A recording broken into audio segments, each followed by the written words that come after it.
Time to start recording, Tom. Okay, thank you. I'm now recording. Welcome to our ZoomFest. Again, we're going to be allotting 5-minute intervals in order of receipt. Your request, we have a total of 24 people, which makes for a good long session. I hope it'll be very interesting.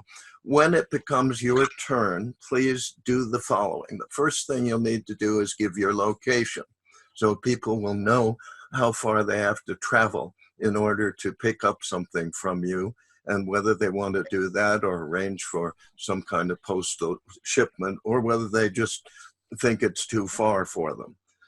Secondly, use your 5-minute interval to talk about what you're going to sell, or show whatever you are going to show, or give away something.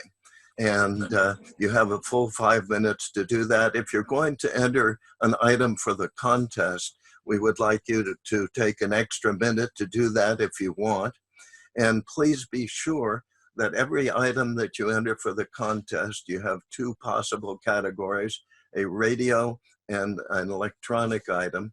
If you're going to enter a radio, please be sure that you give your number and along with showing the radio, so that people can write down on a piece of paper your number, and if they particularly like your radio. So I strongly suggest that everybody have a piece of paper and a pencil ready for all of this information.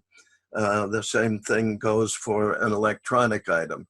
Write down the number of the person showing it, and at the end of all of this, email this information. You'll have a choice of the first radio, your choice radio, and your choice electronic item. Email that information to Bruce, Comcast at, radioorphanage@comcast.net. At the end of your time period, please hold up a sign which gives your, where's my sign? There it is. A sign which gives very clearly your email and your number and your telephone number. In my case, the telephone number, it won't be appropriate because we're going to be running the ZoomFest. Bruce and I will be running it. So we just want the, for us, we want the email and your number.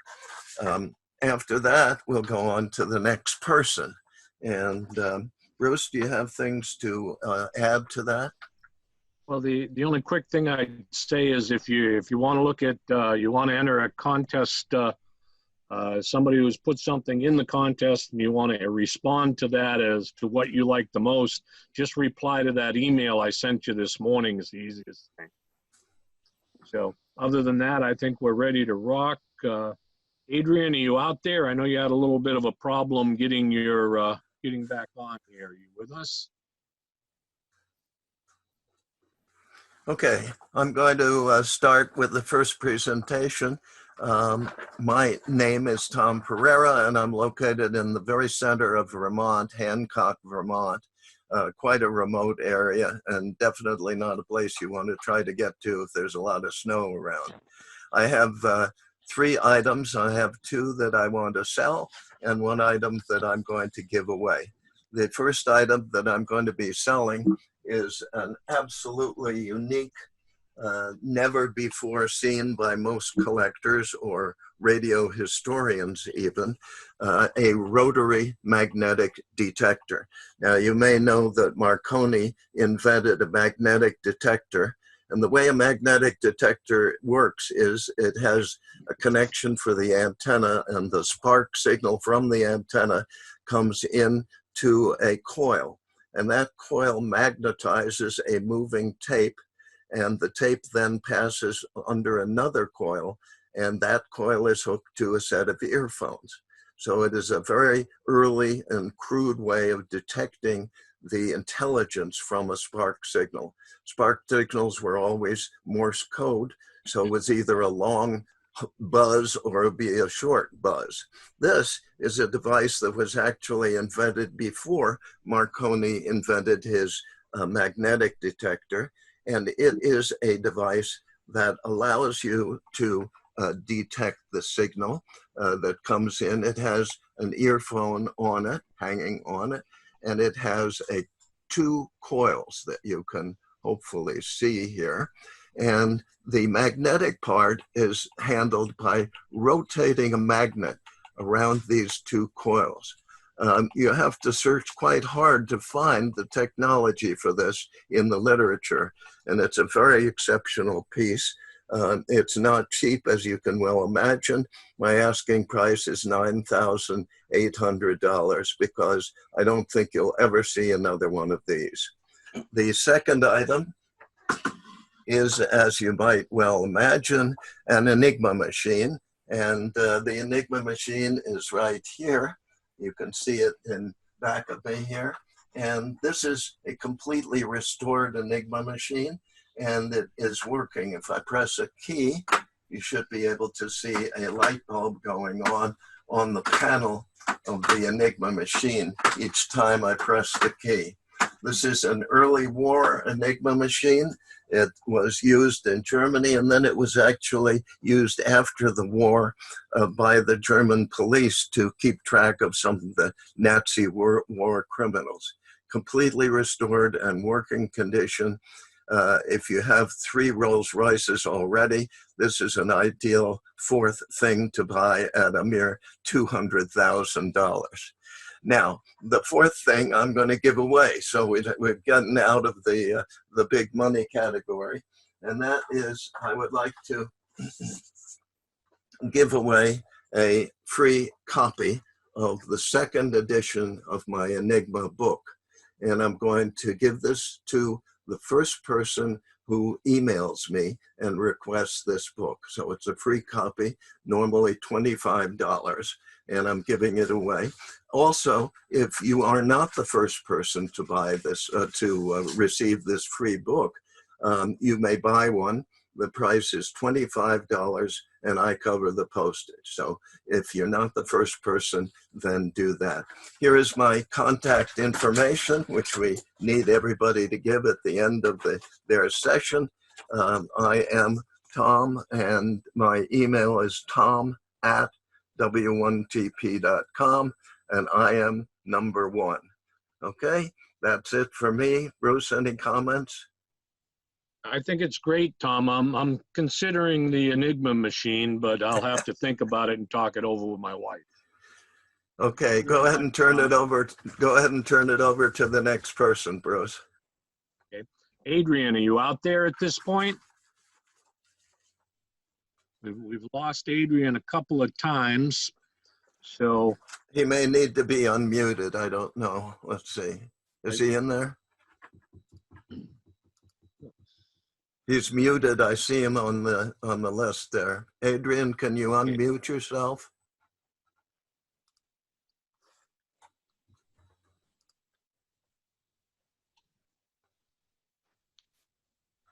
Okay, what I'd suggest, because I'm not one to wait, is John Nowasaki ready?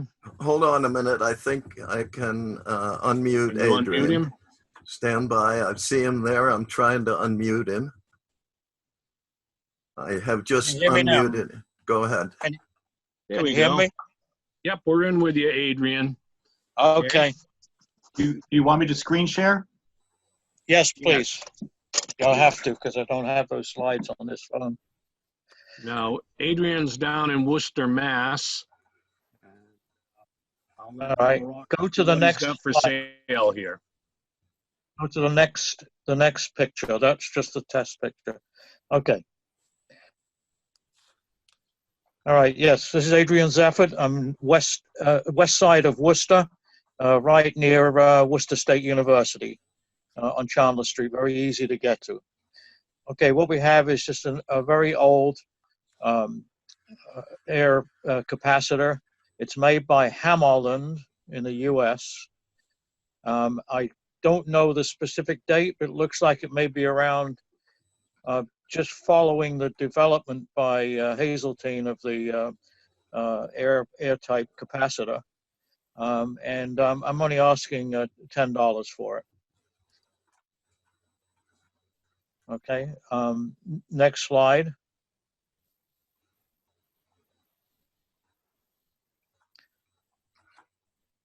Okay, this is if you notice on the bottom of the slide there, I have my name, address, and a phone number, and you can print screen that if anybody's got can print screen on their computer or their phone. Okay, what we're looking at is a set of 4 shortwave coils for an Insuline radio. The coils were made by Insuline, New York. On the right is a picture of the top. It says Insuline. And as with many components, as you all know, back in the 20s and 30s, there were no part numbers. So one has to just recognize these coils, but they are a set for a radio. Don't know which. I'm asking $30. I mean, it's, you know, they're in excellent condition. The pins are clean, etc. Okay. Next slide, please.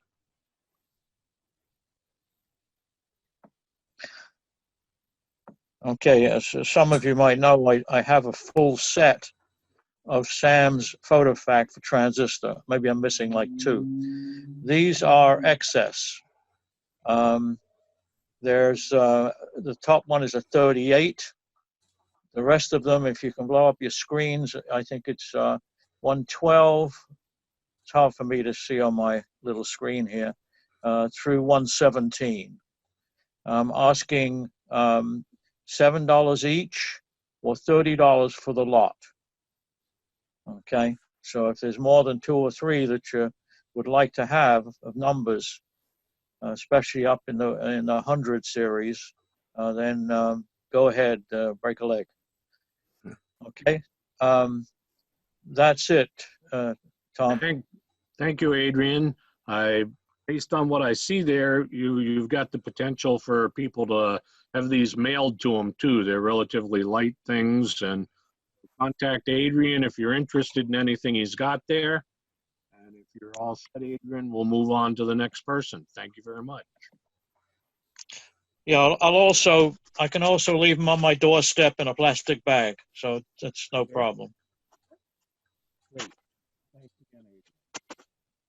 John Nowasaki, you're up next. John lives down in North Reading, Mass. Okay, does everyone see that screenshot there? Looks good, John. Good. Okay, this is my my contact information and also a little bit of information about the items that we'll be scrolling through the pictures on. As Bruce said, John Nowasaki, AKA Noah, because there are a lot of Johns in the world, but hopefully not quite as many Noahs. Honest John's very used radios and very large radios sometimes. So I've got a number of consoles listed here and one desktop model. Most of these radios, I would say everything that there are pictures of here, they're all in working condition. Doesn't mean that they might not need a little extra tweaking or somebody might want to tweak them a little further, but I haven't restored them, but I have repaired them so that they're all, you know, in use. But some people might want to take things a little bit further.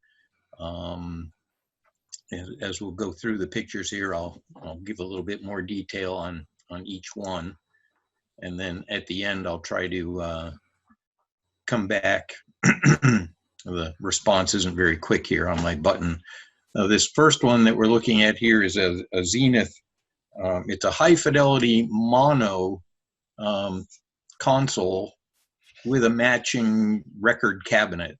So it's an AM/FM mono radio that also has inputs for auxiliary control, and down here to the Zenith Cobramatic turntable that you can see in the bottom here. I have all the original literature and manuals for it. And again, I didn't do a full quote unquote restoration, but I did your basic recapping and you know, that kind of testing. And so it plays nicely. The cartridge and stylus are good on the Cobramatic. The speed can be a little bit iffy at times, but it's sort of an analog type control. It doesn't click in like your typical turntable does. It's kind of a variable speed thing. So, you know, that might need a little more mechanical refurbishment. On my contact sheet, which I'll go back to at the end, nothing is over $100 here. So some things are as inexpensive as 40, some are 75, some are 80. We'll get back to that sheet. This Zenith mini console, it has a lid that flips over that covers up these units. There's a separate amplifier and an AM/FM tuner, and this is stereo. And there's a record cabinet here and a record changer that folds down. So when you fold up the record changer and you flip down this lid, it just looks like a nice little compact piece of furniture that doesn't take up a tremendous amount of space. The record changer works, the amplifier works. Everything is vacuum tube here. Nothing is solid state. Then I had to take a couple pictures of this one. I have a couple of unique RCA consoles that I just thought they weren't the typical kind of console. RCA came up with a piece of furniture where they put the AM/FM stereo radio in one drawer, and then further over to the to the right, there's a record changer and a record cabinet underneath. But all the speakers are up in the top portion so that they're up high. They're not like your typical console where the speakers are all ankle. Actually really improves the sound. And so you can see the woofers and the tweeters, the way the photograph came up here inside this grill cloth. And I actually have two of these things. One of them, this one you can see in the French provincial type cabinetry. And then there's another one, if you don't like the swoopy French provincial, there's another one that's basically the exact same radio, but it's in Danish modern. So that might be a little bit more appealing to some people. In this next photograph, there's a Grundig console. This little doorway here flips up so that it covers up the radio that's here, and it also flips down and open because there is a record changer down below. I actually haven't used the record changer. I know it operates, but I can't verify the operation of the stylus or the cartridge in it because I haven't played records on it, but the radio plays nicely, and it's a stereo console. And then there's a Magnavox tabletop AM/FM radio here that also has inputs for phono and for auxiliary if you wanted to put an iPad or something else into it. It's a nice little table model set. That's my low priced item at $40. Step through to the next one. Don, how many more pieces do you have? Because you're just a couple, three. This is a Grimsby Grenot. I originally got this because I was just going to take the two push-pull 45 audio amplifier tubes out of it. But then when I got it home and tinkered with it a little bit, and it was a unique kind of a cabinet, I liked it too much to just part it out for the tubes. So that's like probably, one of the more expensive pieces that's approaching the $100 mark just because of the value of the tubes that are in it. This is a grandmother clock radio. The clock works fine. The radio amplifier works fine. There are jumpers inside the chassis to either play it as a radio or hook up a phonograph. So I have a phonograph. I have a FM tuner hooked up to it, so I can't really verify the operation of the AM because I don't listen to AM on it. And then last but not least is my contest entry, since I could never bring this to a contest if we had the ZoomFest on site. So this is my Magnavox triple thrill shortwave AM FM multi-speed changer television set, huge speaker, monster bi-amplified tube amp favorite radio that I would like to submit for contestant number 3 in the radio contest. okay. Why wouldn't that be vintage electronics instead, since I'm looking at a TV set, John? Well, it's got I guess it's because the main unit is a radio, so the TV was an accessory if you actually optioned it up to get that. Okay. So whichever category you think it'll work best in. Maybe we should put it in vintage electronics because there might be fewer entries in there and I'll have a better shot at winning. Let's try that. So if you were going to vote for this for John, you would just say 3V, meaning 3V, John remember is number the 3 third as in Babe speaker. Ruth. It's 3V. So thank you very much, John. We'll move All right, on I have to hit the stop share button now, right? Yep. There we go. We'll move on to Larry Zendry up there in Gray, Maine. You ready, Larry? As ready as I'll ever be, Bruce. There we go.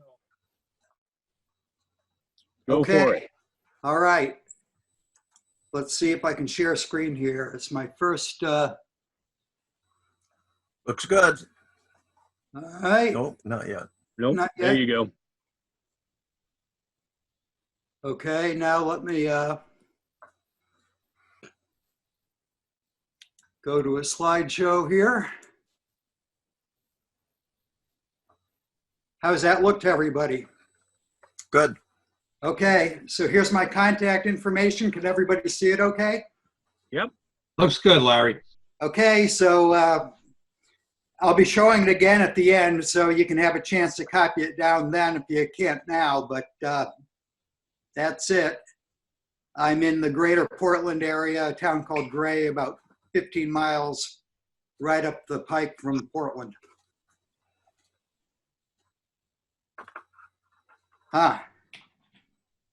Okay, there we go. Screen was a little slow to respond. All right, first I've got a wanted item. I've been looking for one of these for several years. All I need is the bezel. Although if I found the set with the dial, I'd certainly buy it for I used one of these dials in a radio I built about 3 years ago, and I'd like to put a panel on it, but I really need to find a bezel before I make the panel. And that's a drawing from from Pilot. And this is an actual photo. The resolution isn't great, but again, just the bezel. And what's unique about it and why I can't just use any one is the knob comes out the front. All right, now for sale or trade, I've got a RCA Radiola 18. I have the good, the bad, and the price. The good is it's in 100% working condition. When I got it, the pot metal tuning dial was all cracked and exploded, and I found one in excellent condition and replaced it. I can't see any cracks in it. There's no missing pieces. And the set includes the hood for the pilot lamp, which is often missing. The cabinet's nice and solid. No evidence of any rodent infestations. And the cloth cable that connects between the main chassis and the power supply is in excellent shape. There's no fraying of the cloth or anything. The insulation's awesome. Quite good for a 90-year-old radio. And all original parts, including the capacitors, which I have listed both on the good and the bad, because depending where you stand, that could be a plus or a minus. All right. The bad is, unless you're really into patina, the cabinet will need to be refinished. The cabinet's got a lot of scratches and stains and faded places on it. I do not have the speaker that goes with it. I've been testing it with a regular low impedance speaker with an output transformer to match the impedance. The back panel's in rough shape, but I have it and can be used as a template to make a new one from plywood. And like I said, it has the original capacitors, which I've tested for leakage, and they're good, and the radio works great. If I sell it with the tubes, which are all ST style except the UY227 is a globe, I'll ask $75 for it. I would sell it for $40 without the tubes. I bought it without the tubes, and $40 is exactly what I've got in it, not counting the time I put into it. And most of that $40 was the cost of the replacement drum dial and postage to get it here. Front and back view of that. Top. 2 views of the top, one with flash, one without. Left side and right side. All right, top and bottom of the main chassis. There's the new drum dial. Power supply, top and bottom view, and a view of the plate and the rectifier tube socket, because it didn't show up well in this one. And here's my information. Again, you can take a screenshot or jot it down. And when I quit screen sharing here, I'd like just one more minute. I've got something I'd like to demonstrate the radio for you. So I'm going to stop share now. And let me fire it up and get it in view here.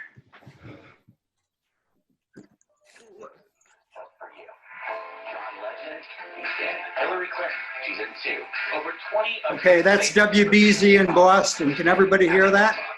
Sounds good, Larry. This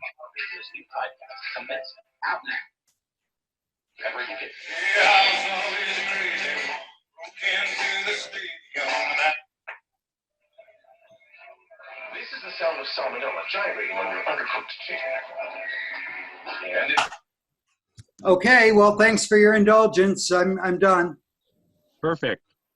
Okay, a couple quick things. I think you might see a picture of the matching speaker that goes with that in a few minutes.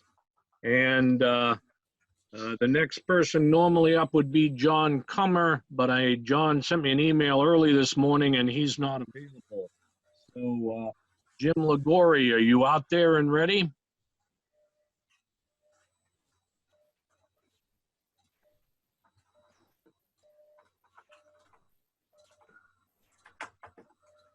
He has his microphone muted. I'm going to unmute him. Unmute his mic if you could. I did try. I'm trying. I'm not getting that bar.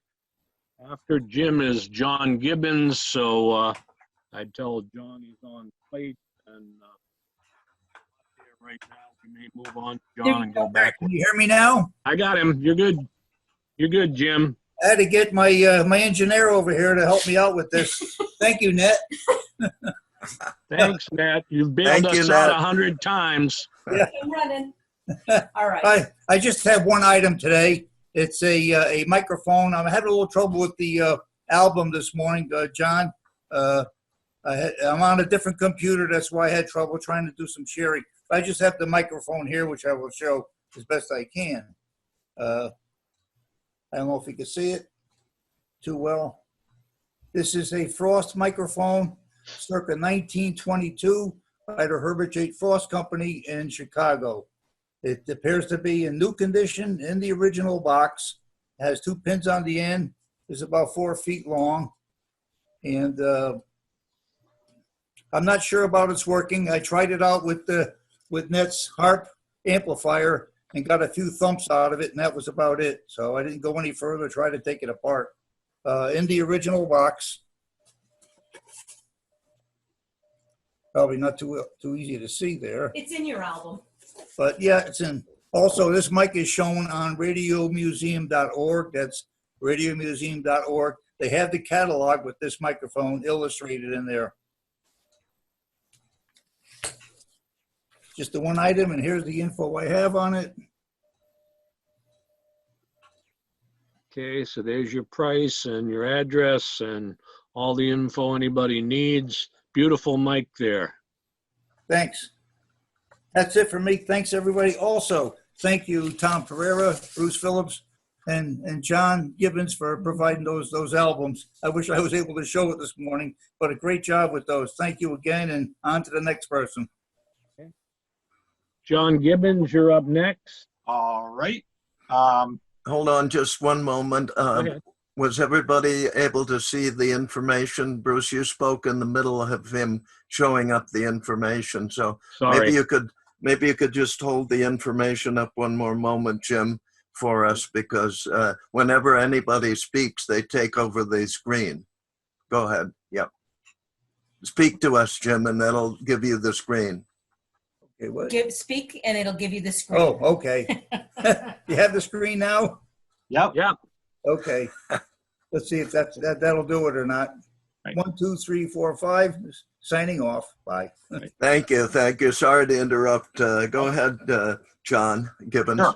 I'll just quickly slide in. If people also can put in the chat window, they can also type in the information in the chat window and send it that way too, just as a little tip. In fact, I'll do that for mine. Okay, so let me share my screen, please. It's an excellent. Okay, can everybody see? Yeah. Okay, so what we have here is a Grundig. Yeah, I got it going again. Sorry. Are we assuming can everyone hear me okay? Yep, you're doing good, John. Great. Okay. Plus, with a split screen, we don't knock you off. Oh, no, not a problem. So what we have here is a Grundig 4070U. It's actually stamped August 31st, 1964. This radio is in generally working condition. I will go over the highlights and a couple of lowlights on it. So on the highlights, it's actually in very good cosmetic condition. The cabinet I would give sort of an 8.5 out of 10. There were a couple little areas on the sides of just very small areas that are a little bit, the finish is slightly. But the one thing I could say is the grill cloth has a little bit of staining here, probably due to humidity, but otherwise it's in very good shape. So overall, it does operate fine on AM and FM. The radio has a FM stereo decoder, so it has stereo both in FM and auxiliary input. So it takes a 5-pin DIN connector, so that if you want to plug your, like say an iPhone into it, you can easily get those cables all over the place, very easy. So the now the EM87 tuning eye does work. It's fine. It's a little weak, but it looks pretty good. Also right here, the tuning in FM stereo tuning indicator works fine. It's a little bit. It's actually a disc. You see, it's got a little yellow disc, and it'll just turn towards the red when it's in stereo. But that works fine too. So let me see if I've covered everything I want to say here. So we move on to the next picture here. So let me talk about some of the downsides. The one weakness it has right now is that the left speaker is weak. And I believe when I talked to Ross a little bit about this, I think he had mentioned something about a set of resistors on the decoder that need to be replaced that might actually fix the problem. The reason I haven't bothered doing anything about this is I have a clone radio to this 1 year newer that works great, and I've just decided I'm not going to bother dealing with this one. So to pair the herd a little bit. So moving along, see if I can get the. Okay, so here's the top. The top finish looks in nice condition. You know, very little in the way of any issues here. It's actually nice and clean, and it's a nice sheen to it. Ditto for the sides. I'll point, this is the one area right down the lower left-hand corner. There's a little bit of wrinkling on the finish, but otherwise in nice condition, nice and shiny. Very little or no crazing whatsoever, and that's one of the bright spots here. It's really a nice condition. Right here, just in the lower left corner, again, a little scratch. Just giving you a quick view of the back. Everything is all in order here. There is a spare fuse. I never tested it. It was apparently just taped to the bottom, and I never took it off. I just left it there. I don't know if this fuse works, to be honest. So here's just a quick view of the insides. Generally, you know, in clean condition. I've not restored it because I just, you know, I just took this off the list of things I'm going to tackle. Especially when I have a duplicate radio. And just another shot here of the insides.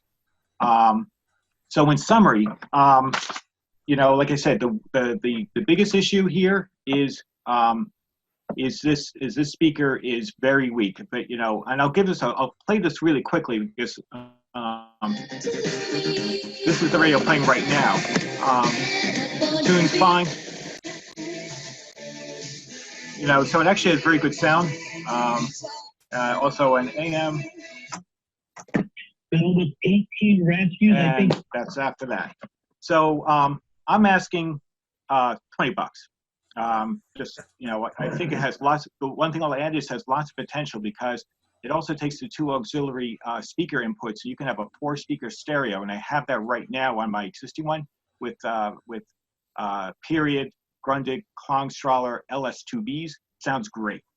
So it has lots of potential because condition-wise it's very good. It just needs to be restored in that area, you know, and probably just done the usual restoration. So moving on. This one's a freebie, a giveaway. This is a Grundig 250U. The unfortunate thing about this is the left speaker sheared off, probably due to dry rot from the mounting panel. It might have been due to shipping. I'm not sure because it arrived that way, but it was otherwise in perfect shape. So it may have been just bad luck of it, just enough of vibration to pull the speaker off. The speaker that it was intact doesn't work, and I haven't had time to diagnose it, and I was pretty bummed about the whole thing.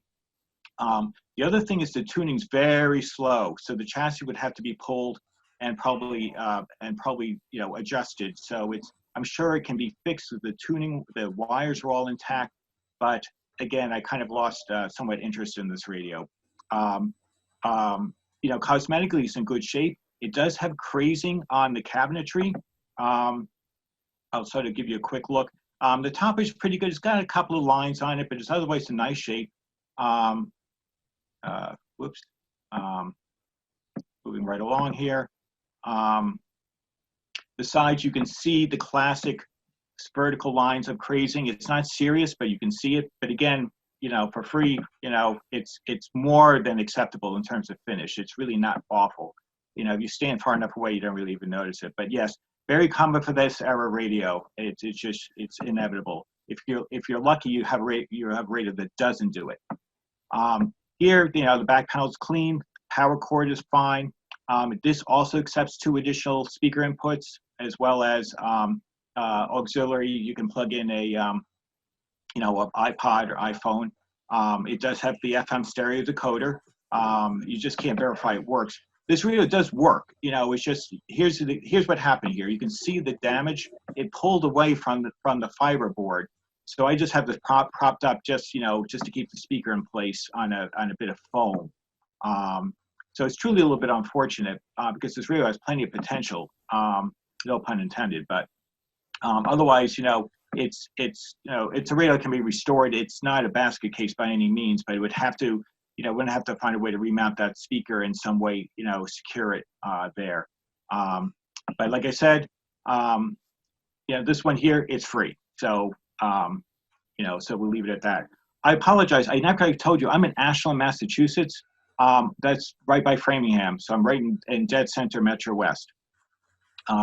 Okay, last radio is this Nordmenda Electra U13 from 1959, 1960. This radio is actually in decent condition. It does need a full electronic restore. It does work in AM. FM is kind of, doesn't really work.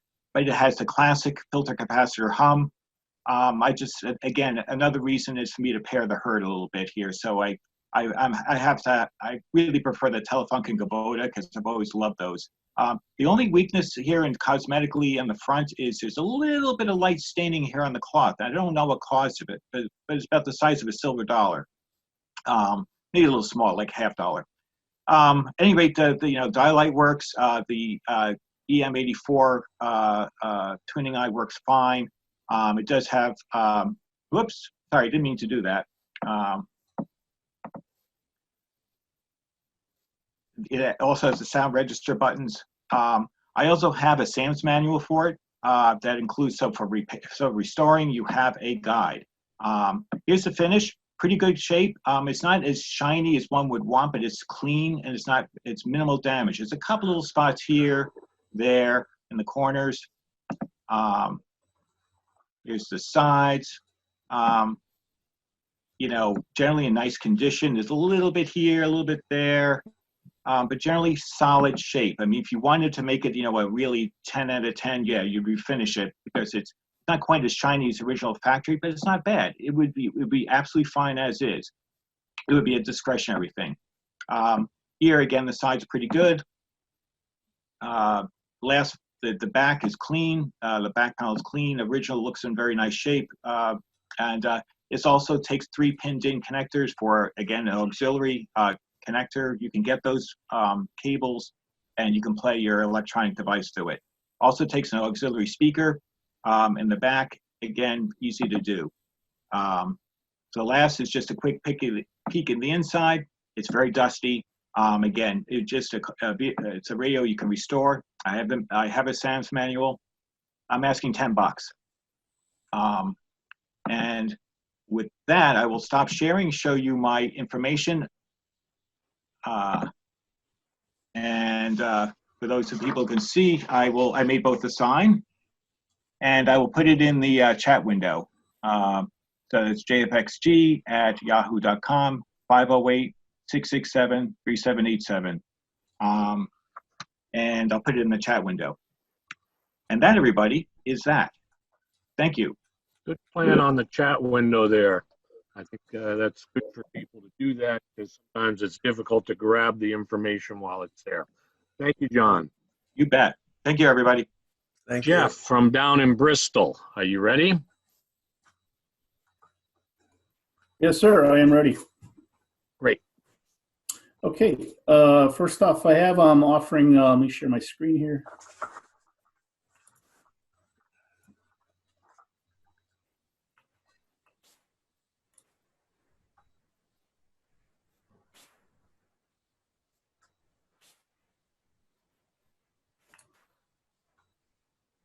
All right, everyone see my screen? Good. You're good, Jeff. Okay. I'm offering to everyone on the ZoomFest. I was selling these at the New Hampshire show for $25, but whoever's interested, still have a bunch of these. Offering them at $20 a piece, plus $14.95 for I use chip priority mail flat rate, so $34.95 if anyone's interested in those. Here's a little bit of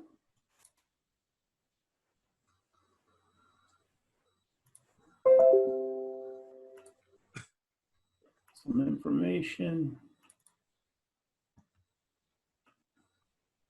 on them. They're basically, if any radio that has a built-in antenna, they work really good. I use them on all my sets.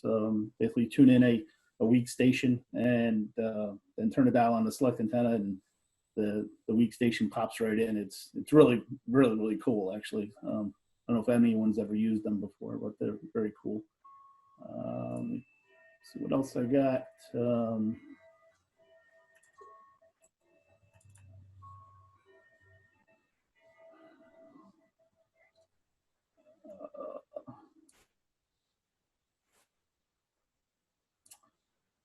Also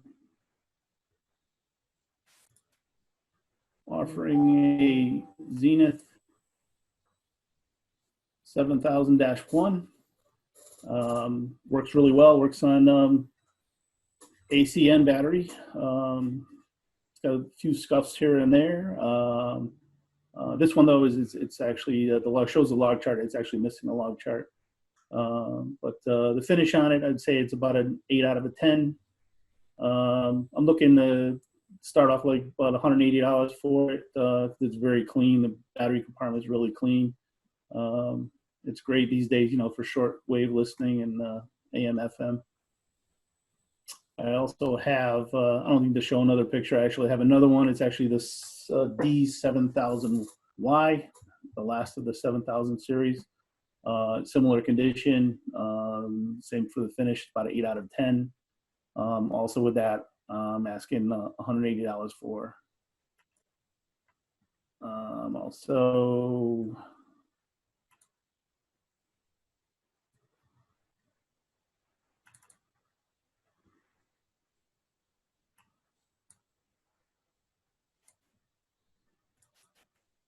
offering this Zenith 765 console. I picked this up actually up in Massachusetts. And the really cool thing about this, there's tubes in it that are marked at a radio repair shop that was 5 miles from the house where I picked it up. The building still stands.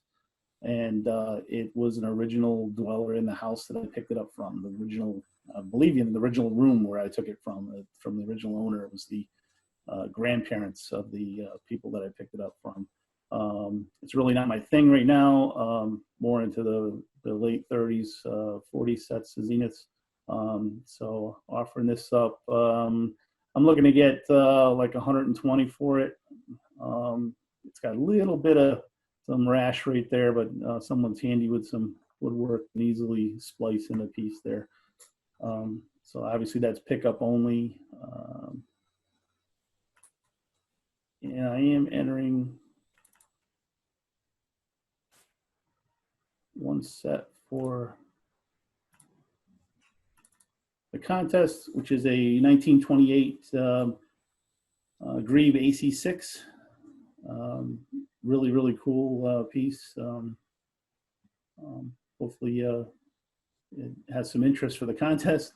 It's the first time I've ever entered anything into the contest in any of the flea markets. So, and that's about it. Let me put up my info. I'll also put it in the chat window.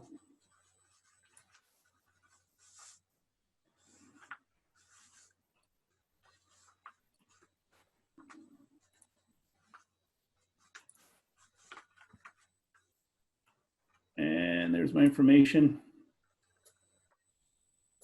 I'm located in Bristol, Connecticut, smack dab in the middle of Bristol. So hopefully some of you are interested in some of the stuff I have.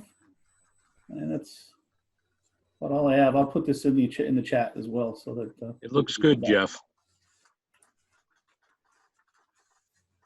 One thing I'd mention, Jeff, is I believe you are number 8 instead of number 9. Oh, I am 8 now. Okay, I'll change that. I would tell you that if you like Jeff's Greeby, which was beautiful, that would be 8R. Okay? Okay. Thank you very much, Jeff. Adam, are you out there? Yes, I am. All right, folks. You can hear me good? Yes. All right, excellent. Now I'll first up here, here we go.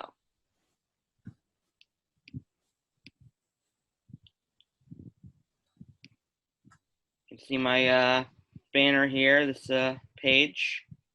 My name, my location, my cell number, the address of this page if you wish to go to it again, which I will post as my little virtual background after this. My email address right here. Okay. So now going down, the first item I have, well, pretty much all in the vintage electronics arena. We got a General Electric boombox. Still on its original box, as you can see right here. Pretty much mint condition. Sorry. And with all the original paperwork. You got the manual, the unfilled out warranty card, some safety instructions, a battery advertisement they threw in. And as far as I know, works fine. At least it did when I bought it. And I'd like to get $50 if possible. Who knows? Next up, a old Webcore reel-to-reel tape recorder. And it's all dented up, dinged up, but seems to have survived the years relatively well. Here's what you got inside the lid. You know, a couple extra reels up there. I believe that's the microphone. I'm not sure. Power cord. Then closer view of the deck. Knobs are a little dirty. Hopefully they can be cleaned up. You got the eye tube right there, which is kind of cool. There's the speaker part with the connections, power cord, input output. Close up of the nameplate. I believe it is a 2110.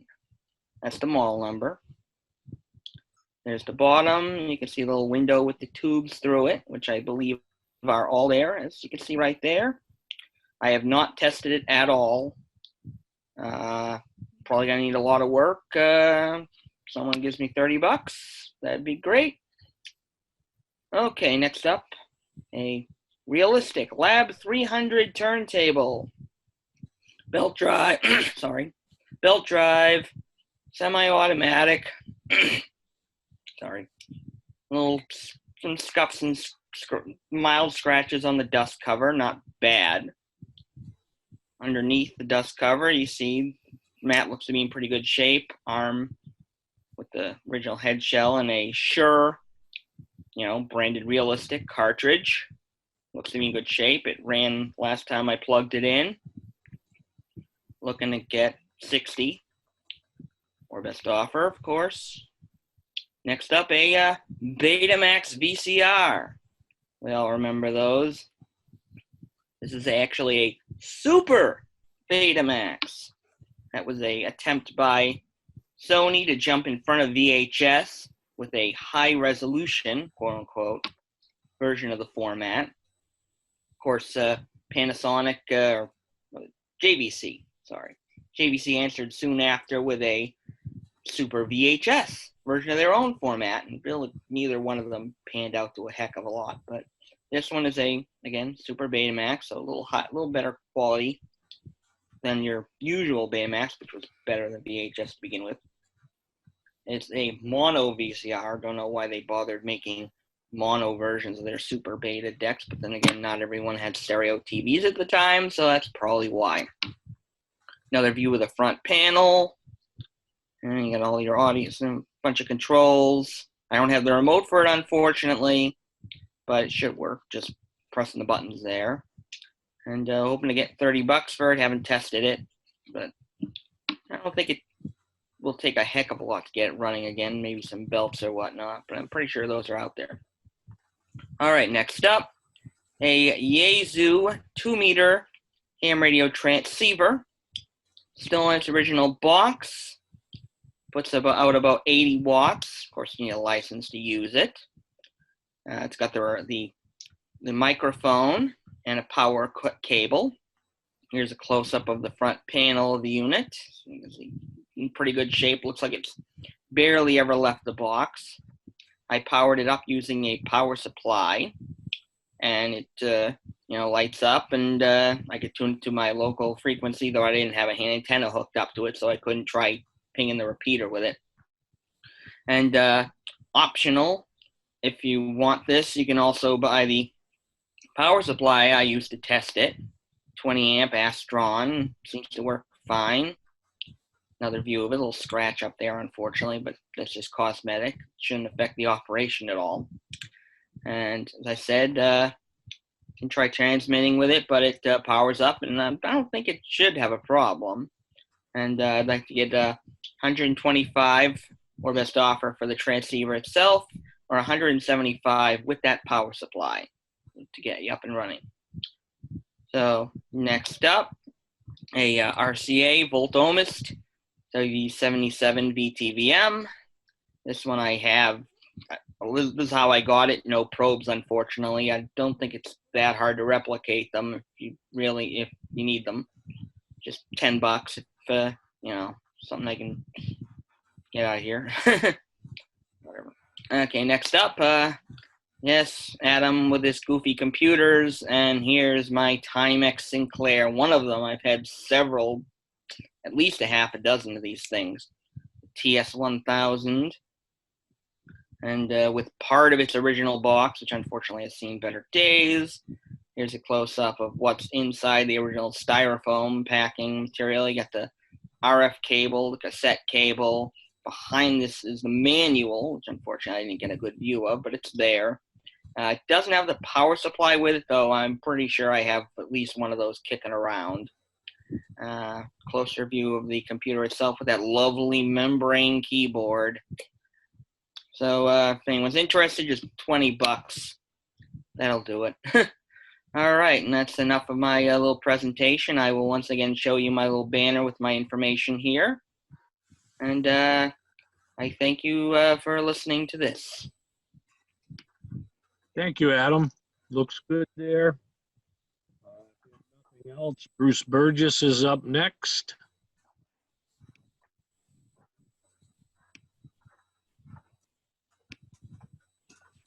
Okay, now I'm unmuted. You're good. You're good. Good, So good. now I'll go to share screen. Okay, here's the first image. This lists everything that I'm going to run through. I am located in Princess Anne, Maryland, soon to be Middlebury, Vermont. So as a result, everything that I'm showing today is mailable. I prefer email, so there's my email, and I will cover that again at the end of the show. It is bicycleholidays, plural, at AOL.com. And so here we go.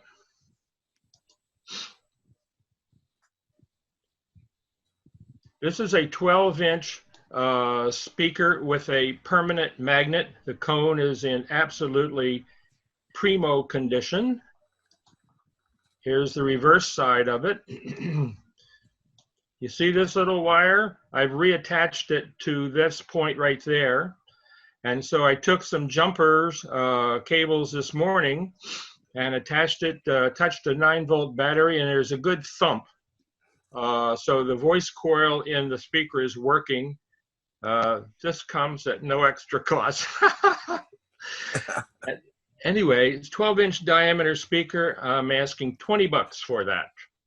Oh, and by the way, I haven't calculated shipping, but the buyer is going to have to pay the shipping on everything. But I did go to UPS website this morning.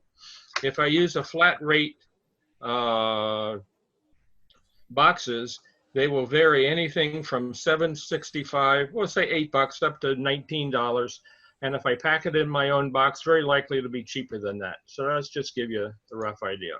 Next item is, and Tom will be able to relate to all of these. This is a signal electric spark and radio key. And why did I say that? Because the size of the contact here suggests that it could be either. At least Tom told me that one time. I hope I didn't get it wrong. And back here in this area is stamped Signal Electric Company. So there it is, mounted on a wood base. I'm asking $50 for that. Everything is best offer, by the way, or best offer. Here's another little handy item. This is a new in the box E.F. Johnson key. Comes with the original box. And I'm asking $40 for that plus shipping. It's got no damage. I mean, it's literally out of the box. I might add that these items are coming from an estate of my friend. The friend is Whiskey Echo 3 Zulu, and all of these items came from his dad, who is deceased, N2HOH.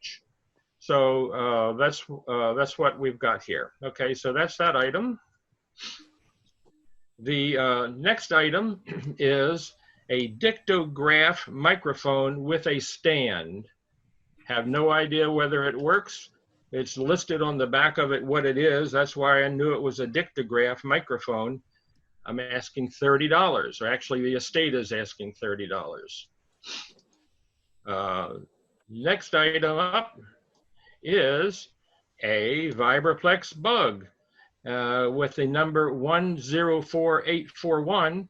And when I went on the internet, that number associated the year 1931 with it. And so it's pretty ratty looking, but hey, it's history, man. And also it's got a spade plug up here. I wouldn't trust this wiring too much. So I'm asking $90 for history. It's a shelf queen, and you'll be a proud owner.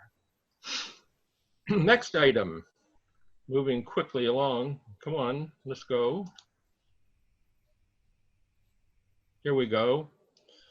Here's for the budget-minded folks out there, a set of RCA headphones. Know nothing about it except one of the diaphragms is missing. A steal at $3. Now, this one is more interesting, however. This is a Nathaniel Baldwin Type C headphones, circa 1915. I have not been able to test it, but cosmetically, it's in superior condition. And I am asking, let's see, $60, $60 plus shipping. Next item. Hey, this is fun. This is an E.F. Johnson desk mic with a 4-pin plug. It's not, obviously, it's a new plug compared to this microphone, I'm sure. And untested, I'm asking $40 for that, plus shipping. Next item, and you'll see all these photographs if you go to the NEVEC photo gallery itself. This is a Kenwood MC50 microphone, and I believe it has an it has an 8-pin jack on the back of it, I think, which is common for these type of microphones. I'm going to say this is coming from the era of the TS940 Sierra, you know, like late 80s microphone. And let's see, that one was $70. Next item. Oh, you on the radio thing? Yeah. Oh, okay. So let's see. The next item is a little ephemera piece. Let me make sure. Yeah, this it's just a little piece of history. It's a log from the station. Let's see what it. Oh, W4AMC. Have no idea who that is. I have 2 photographs of this. This is the cover, and it's a $5 item. And inside, it's interesting. It's got a log of the stations that he has contacted. It's complete. Got many pages in it, and it goes from apparently 1934 to 1937. Might be fun to look at if you collect paper. $5. Next slide. Are older, not old, older license manuals, all out of date by this time. I'm sure they don't mention digital whatsoever. $5. As a matter of fact, I found 2 more. I think 1 or 2 more. I'll throw those in. $5. Next item. You see, everything is I picked out here is you can ship. I can ship. Okay, this is interesting. I don't know anything about it. Tom may. It's a 3 issues of the Railroad Telegrapher booklets, and they come every month. I have, let's see, I'm not sure I can tell right now. I think it was 1925, 1926. This is a later year. This is January. This is February. I looked in them. It didn't light my tubes up, but they might. Maybe somebody needs them for their collection. All right. Finally, the last item I've listed here. These are pretty in rough shape. However, these are radio logs. I have 2 photos here. These are radio logs that you would get from commercial or establishments. And they would say, oh, well, let's see, what if you're going to look on the medium band, what station is on what frequency? And so looking inside of both of them, they list the stations in the US that you would find on certain frequencies. $3. So you see I've covered the gamut in terms of prices. Here again is a list that you'll find on the site. And let's see, I'm going to stop sharing for right now. Let's see if this works. What is that? That's you. Oh, okay. So how do I get control of my sign here? Talk. Set it right in front of you. Okay, I'm talking. Let's see. Can you? Is that large enough? You can see that. Perfect. Okay, so there's my email address, bicycleholidays@aol.com. And Bruce, are you flexible? Would you bring any of those things up with you to Vermont, the real small ones, or do you insist on shipping? Oh, no, absolutely. Everything that I have here is going to Vermont. There are many more things in this estate that I didn't want to show, but they're all packed in my cargo trailer. Okay, thank you very much, Bruce. And let me turn it over to Joe Devonshire. Joe, are you around? I'm here, everybody. Good morning. Bruce, before we move on just a little bit, that MC50 microphone you have wouldn't be compatible with the TS940. It's compatible with the Kenwood TS520, the 700 SP, and that line of things. It's a contemporary of about 1975, 1980, somewhere in there. So you got a better idea there. My presentation is not coming from me directly. It's coming from an estate of a fellow I'm working with, and Bruce Phillips has also worked with. Bringing up the link that I'm going to use to share the screen with. It's going to run roughly 5 minutes. Bruce has been very kind to allow me to take some of his time as well. There's 126 items in this video. It runs pretty fast. You're going to see things such as True Tone, Magnavox, some radios with iTubes in them, RCA, Zenith, Philco, and a couple of auto radios, along with some chassis without cabinets and cabinets without chassis. So it's all there for you to take a look at. So without further ado, let's see, we just got to get this up and running.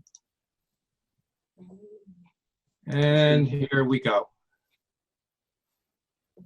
This is ZoomFest version of speed dating right here. There you go.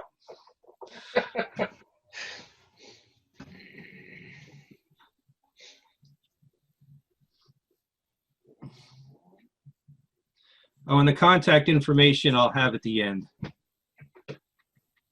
There's also a link in the chat if you want to view it again after this. How are you handling the pricing, Joe? As far as I know, Michael is taking best offer unless Bruce has any other information. Yeah, what I'd say is, most of these are $25 to $50 radios. Michael's not looking to make a fortune. What he's looking for first is somebody that's going to want more than one of them.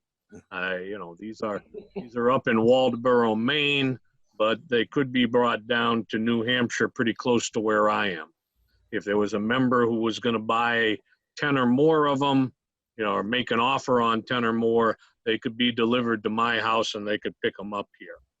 So that's my offer in this. I bought Michael's tubes from the collection, a little over 5,000 of them.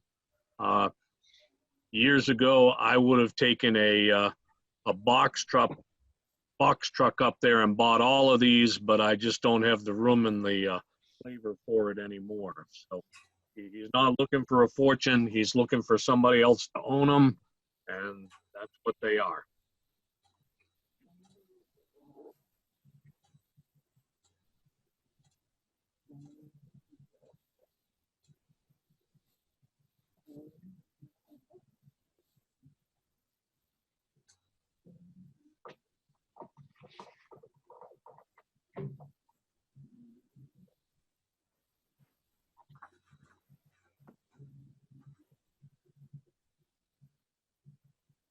I have to admit, I'm really liking this.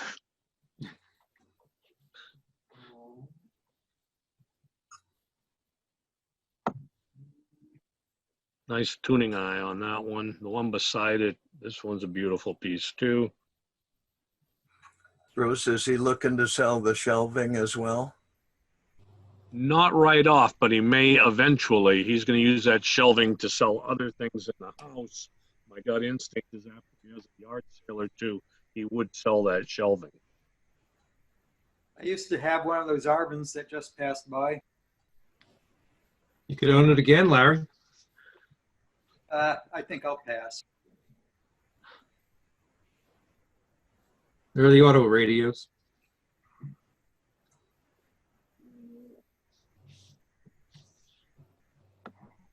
It's a nice piece restored there. The Zenith needs some work, but it's nice. I should have bought that one right there. What's the paper that we see on the shelves on the left? The paper on the shelf. The books and blue books and things. Oh, he has quite a few books in all kinds of line. This man collected clocks. He collected radios. He flew airplanes. I mean, he's like you, Tom. This man did. He was an engineer, worked for Raytheon. You know, had a mind of an engineer. Loved everything that he could work on. So a lot of the books would be technical books on various subjects, do you think? Yeah, I didn't see any early books there that I recall, and I'll admit I didn't scrutinize the books because I personally don't do books that much. I have to limit myself of what I do nowadays. Where's Waldoboro, Maine? Up by Damariscotta, your coastal Maine, up past Wiscasset, about 15 miles. As I said, he actually, the son actually lives in Northampton over here beside me. If somebody wanted things, I would discuss having them brought to my house. I'm not going to do it for a single radio for people. I would tell you right now, if anybody's interested in the consoles, if you would take all 8, he would probably give them to you. If you're interested in just one, you know, you're going to have to pay for it. Here's the speaker for my radiola. That it was. I'll grab it for you, Larry. That's an interesting transcription piece off a Navy boat right there. There's some Amperex books. He has a set of SAMs right here, 1 through 21, I believe. So Bruce, as far as the tabletops, this is only for a bulk lot purchase. Oh no! Yeah, I mean, go ahead. As I said, he will sell these one at a time. You know, if anybody that goes to Waldoboro, he'll sell you whatever you want. He also recognizes, you know, it's a two-hour trip from the coast where I live in New Hampshire up there, and he's going back and forth regularly. So, I mean, he can bring them down here.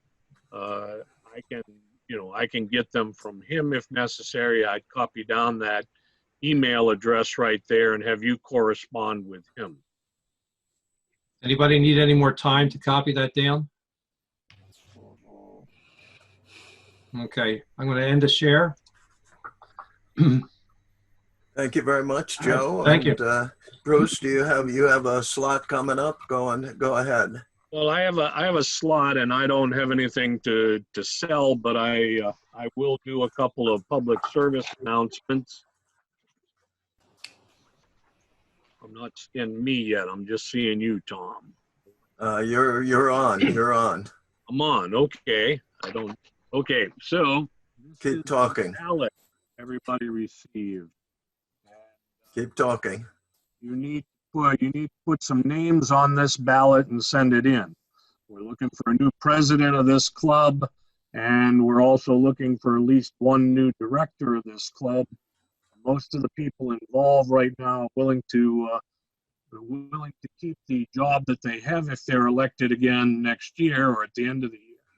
But we will be down a president because I know Howie would like to step down, and we are down a director with the passing of Bob Masterson. So if you would fill out this form you got with your last Raven, send it in to Howie by the 1st of June, I believe was the date. You only have another couple weeks, so I'd ask you to do it this afternoon. Bruce, is that form being sent by mail or email? That form you received with your past Raven. Okay. So it's already out there. Okay. And, you know. Could you put it on email for people in case they don't have it handy? I don't remember where I put mine, but if you could just attach it to an email. I will post one on the IO group. Thank you. I'm not going to keep sending out emails to everybody at the of the group. My statement is, if you're not on our IO group, I'll be damned if I understand why you're not. That's where the communications between NEVEC people take place, and I can't do any more than beg you to join the IO group. But I will tell you that receiving emails from me, you've received a number in the past couple of weeks. You're not going to see any more from Bruce Phillips out there. You'll see anything Bruce wants to post on the IO group. Understand that, please. I'm ready to move on. If at the end of all this we're all still having fun, I have a couple things to show. They won't be entered in the contest. I will tell you that right now we got 2 shoo-ins for the contest winners, 1 video and 1 radio, so I hope other people are thinking what they might like to enter. Okay, then Robert Putella, you're up next. Robert? All right. Okay, instead of going over the photos that I pictured there, I thought I would just show some of the items and how they function. First was just a color bar generator. It's kind of a useless thing right now, but maybe somebody would like to, use it to work on old TVs. Okay, that was just asking $15. And I did not say the location. I am no longer in Westford, Massachusetts. I reside in Prescott, Arizona, which is concerned. Well, it is what it is. The zip code is 86305. I guess that's kind of in there. So anyways, all right, that was the first item. The second one that I have, the Heathkit GR54. Let's see if I can, there we are. It does have some AC hum to it, but so I just demonstrate that it does function. It has an interesting band from 200 to 400 kilohertz, just below the AM band. So all I did with this was replace the tubes. All but 2 of them were measured weak, so they all have fresh tubes, and it does seem to function. I did not align it. I did not do any of that. Being the age of it and all, I just figured somebody else might want to do that. Okay, the next item that I have, if I walk over here,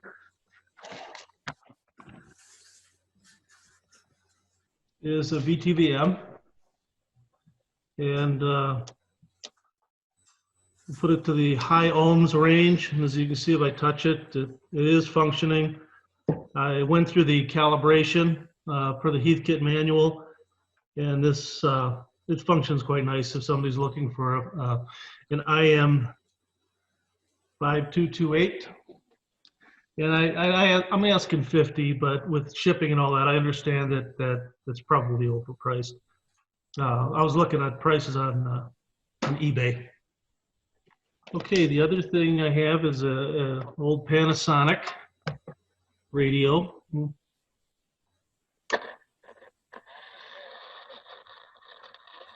It does work. It's not great. We have a lot of LED bulbs around here. David. So, Don, in our first hour, we talked about buying property. Okay. And the last item is this transistor radio. It's new in box.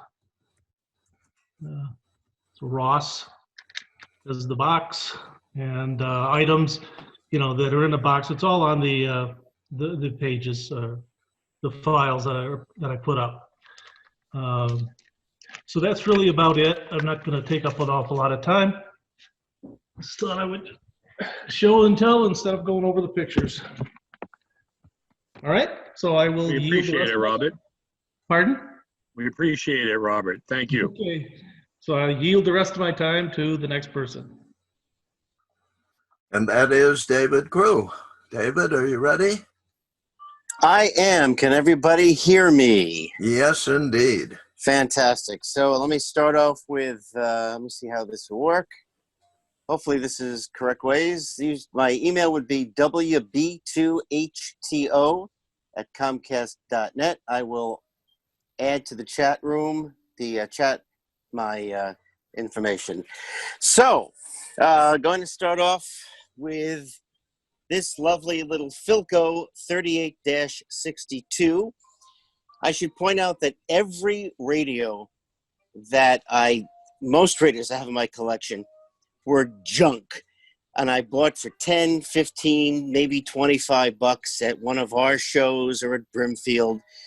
I'm one of those guys who your wives love because I will take that radio that you don't want to bring home, and I love resurrecting them. So to civilians, I would be charging $150, club members $100, or if you have some of those pieces, I prefer tabletops at this point because I have enough floor models, but tabletops, they're sitting around, you're like, I don't really, I'm looking at stuff from the late 30s through the late 40s. Wooden, Bakelite, even some of the plastic stuff that came out in the early 50s, All-American 5s, etc. So if you're interested in doing a little hoss trading with me, that would be great too. So this radio, again, they've all been refurbished inside electrically and refinished outside. The other piece, what am I doing? Here we go. Another rescue of mine. I love this little guy. This is a Silvertone 7251. It's a 6-tube. It's been, again, recapped and completely refinished. Sometimes I like to keep some of the original, the buttons, some of the dials, just to maintain some level of patina, some level of authenticity. But again, everything does work. The last piece I'm going to show you is this Philco 611, which has been recapped. And yes, that means I went through and emptied all those nasty capacitor standoffs filled with that nasty tar. And it sounds awesome. It really sounds, terrific. And the last thing I want to show you is this book. It's called The Portable Radio in American Life. It's a nice little hardcover book. This is easy to ship. The other pieces, I suppose I could ship as well, but they'll be a little expensive. I'm in Reading, Massachusetts. And by the way, I'm asking $20 for the book plus shipping. So I think that's all I have today, guys. Okay, David. I think you ought to take a ride to Waldoboro, Maine. You know what? I was thinking the same thing. Pack a lunch and put my mask on, and yeah. It's a beautiful drive up the coast, I'll tell you right now. Well, I'm going to seriously consider it. He's put his info in the chat area, I hope. Yeah, Dave, I put it up. I'm number 1 on the list on the chat side. Okay. The other thing is, I tried to call him this morning, and I can't get him on the phone. But if you email him, he's there today and tomorrow. So if you want to make a trip up, generally he's there late Fridays through Sunday afternoon. Okay. Thank you. Thank you, guys. Great. Gary, you're up next. Gary Norman down in Connecticut. Yeah, I think I'm ready. You're good. Oh, wait a minute. I didn't mean to do that. I meant to do that. And what I want to do is that.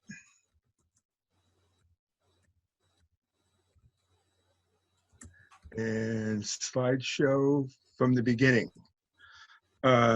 Is things looking okay? You're doing good. Okay, great. I'm in Granby, Connecticut, and there's my email address and my phone. I'll also show this again at the end of the little slideshow I got here. The first thing I was offering is a Philco console radio, a 38116. This is the second down, one down from the top of the line for that year. It's never been restored. It's not tested. The power cord was shot. Some of the 6-volt wiring to the pilot lights became disconnected from those pilot lights. 2-speed tuning works okay. And it's okay in Granby, Connecticut, by the way, is between Hartford and Springfield, right on the Massachusetts line, a bit south of Springfield, just west of Bradley Airport. I have the chassis out of the cabinet because it's heavy. I figured the next thing I probably do with the cabinet is move it, or maybe restore the chassis. Either one would require the chassis be out of the cabinet. Anyway, the cabinet is in very good shape. There's a little bit of wear around here, but you can still read all the knob, the nomenclature, the description of the knobs. Side view, another side view, top view. The back, the wood is all solid, no moisture damage. The speakers and these, I think these are clarifiers, resonators, good shape. There's the chassis, front view of the tuning dial. Top view has all the tubes. You can see the wires here that are missing from some of these dial lamps. There's a bottom view of the chassis. Does not appear to have ever been restored or touched. The only there's the mask that turns as you turn the band knob, because it highlights just the band that you're on. There's a little bit of breakage in that, which you can see right here. This is on band 5. It still functions. In fact, it isn't even necessary to repair this. It still highlights it. Would still highlight it if the dial lights are on. And here's all the other pieces. The 2 blocks of wood that hold the chassis in place, all the knobs, the original, maybe not original, plug, hardware, standoffs. Next item, I have a GE 212 AM FM radio, vintage about 1948. This has been recapped and working. That's it right there. It's like a little 7-tube circuit, I think. What's kind of neat about this is it uses a reflex circuit. The FM-RF stage is also used for the first IF FM stage, which I think was kind of cool. A lot of these radios, the dial pointer here was kind of like shot to pieces and just disintegrated. And this one's in good shape and staying in good shape. There's the back. There's the bottom. AC/DC set. Next up, I have a Philco 48475, also vintage about 1948. This has never been restored, but is in pretty good shape. There it is right there. It's AM, FM. It has 5 push buttons for AM, and the one's an on-off switch. There's the view from the back. There's a view from the, showing the top a little bit better. And next up, is some ham equipment. Central Electronics 10A exciter transmitter. This has plug-in coils. Has plug-in coils for 80, 40, 20, and 15-meter bands. The 10A is the first one, and it's fairly rare. My prices are negotiable. Here's a picture. This is in very good, clean shape. This is early 50s vintage, by the way. Central Electronics is a pioneer in single sideband. And view of side and top. There's a view of the back. There's a view of the inside. This is, I think, a voice-operated relay type thing box. There's a tube that's supposed to be put in here at the back that's missing. I had forgotten about that until after I put this together. I'm not sure the type, but it's nothing rare or unusual, I don't think. And here's the other 3 sets of coils. 80 meters was in the set. 40, 20, and 15 meters here. And they look to be in pretty good shape. Another second one is a 10B. This is a successor model, a little bit more common than the 10A. I only have 80-meter coils for that, but I do have a manual for that. This is $75. This is the 10B.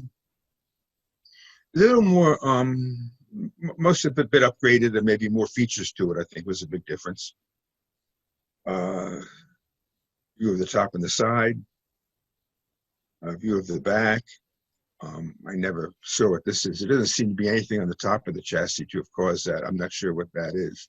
Chassis is otherwise in very clean shape.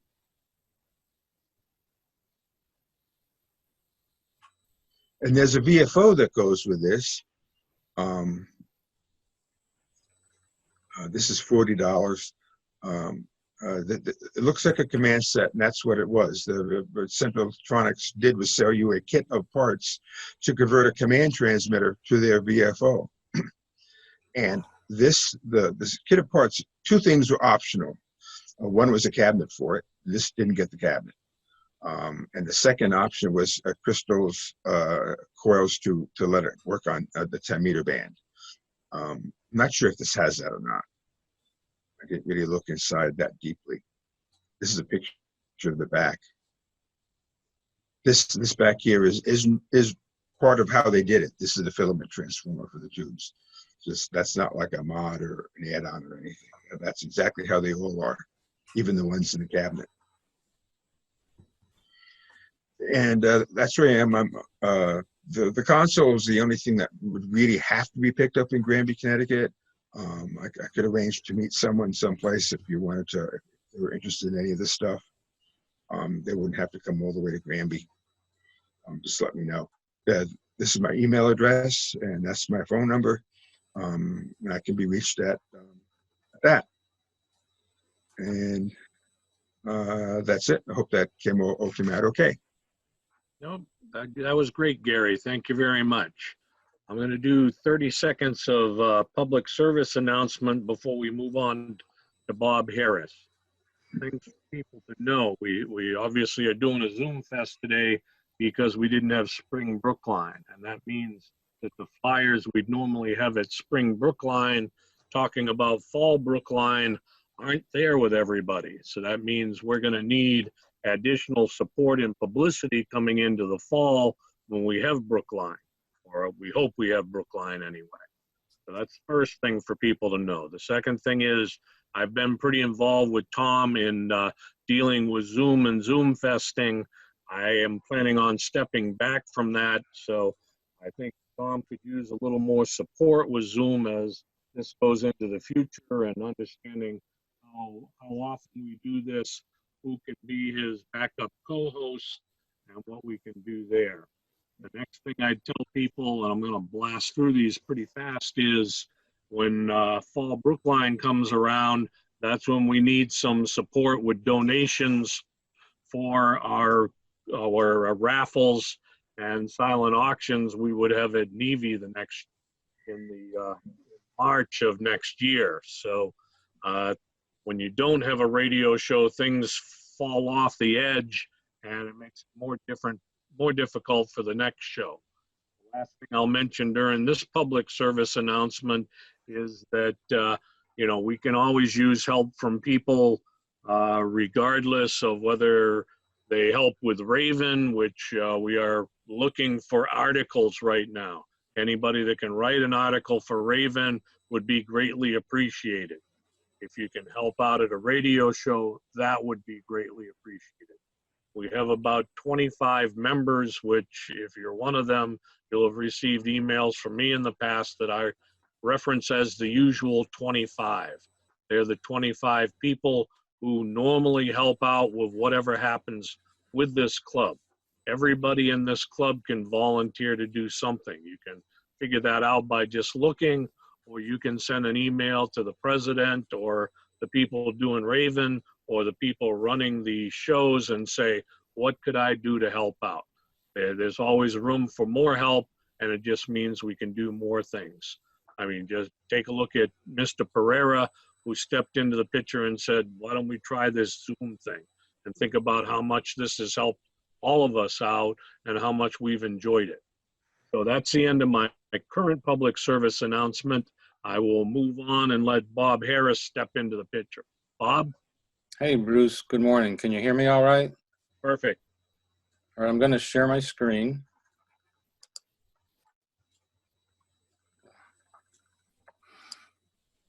Hopefully you all can see that.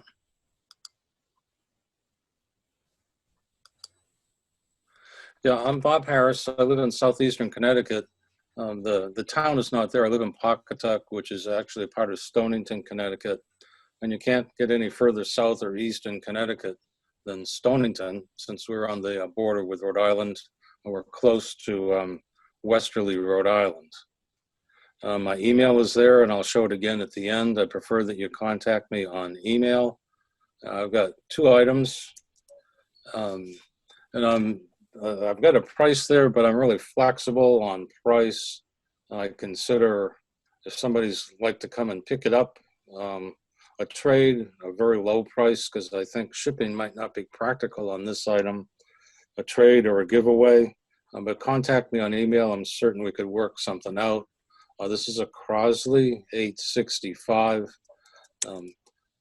It runs on AC. It's got 8 tubes. It's got 4 bands. I think the plus on this radio is it's got I think the cabinet's in pretty good shape. I've got more pictures of it. I've mentioned good to very good. I think it's very good, but I said good to very good because there's a couple of spots on there. This radio is a fixer-upper. There are some parts missing. Probably the most significant is the transformer. I don't know where the parts are. I didn't take them out myself. It's pretty heavy. It's 24 pounds, so probably more suitable for a pickup than for shipping. So here's the left side, the front, and the right side of the cabinet. I think the cabinet's good. There's a little spot here on the cabinet, a little spot here, but the cabinet is solid. There are no breaks. The wood is not falling apart. It's not missing any wood parts. I think I probably picked up this radio at one point because I like the cabinet. Here's the back left picture. You can see the transformers missing. All the tubes are gone. On the right is the, excuse me, the dial. If I was going to fix this up, I'd certainly want to replace the plastic on the dial cover. So you can see the nameplate on the left. It's got a serial number. It's model 865. That's the chassis on the right.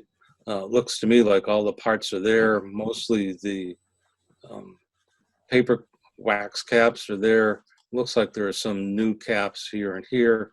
But other than that, it looks like all the original parts to me. Here's a battery-operated radio. It's Montgomery Ward Airline. So I've got the voltages there. The cabinet is good. It's solid. It's pretty clear that the finish needs some attention. All the parts are there. This one also is a little bit heavy. It's 17 pounds, and it's pretty big. 18 by 16 by 10 width, height, and depth. So here are pictures, left side, front, and right side. You can probably see a scratch on the right side. When I run my fingernail over it, it's not too deep. I suspect it could be buffed out a fingernail, but the finish clearly needs some attention. So here's the inside on the left. The nameplate information is on the right. This radio still has the original factory sticker on the inside. It's mostly readable. One of the pluses on the sticker is it tells you what the function for all the wires are that come out of the chassis. Some go into antenna, ground, and the battery. And that's it for me. So if you're interested, please contact me on email.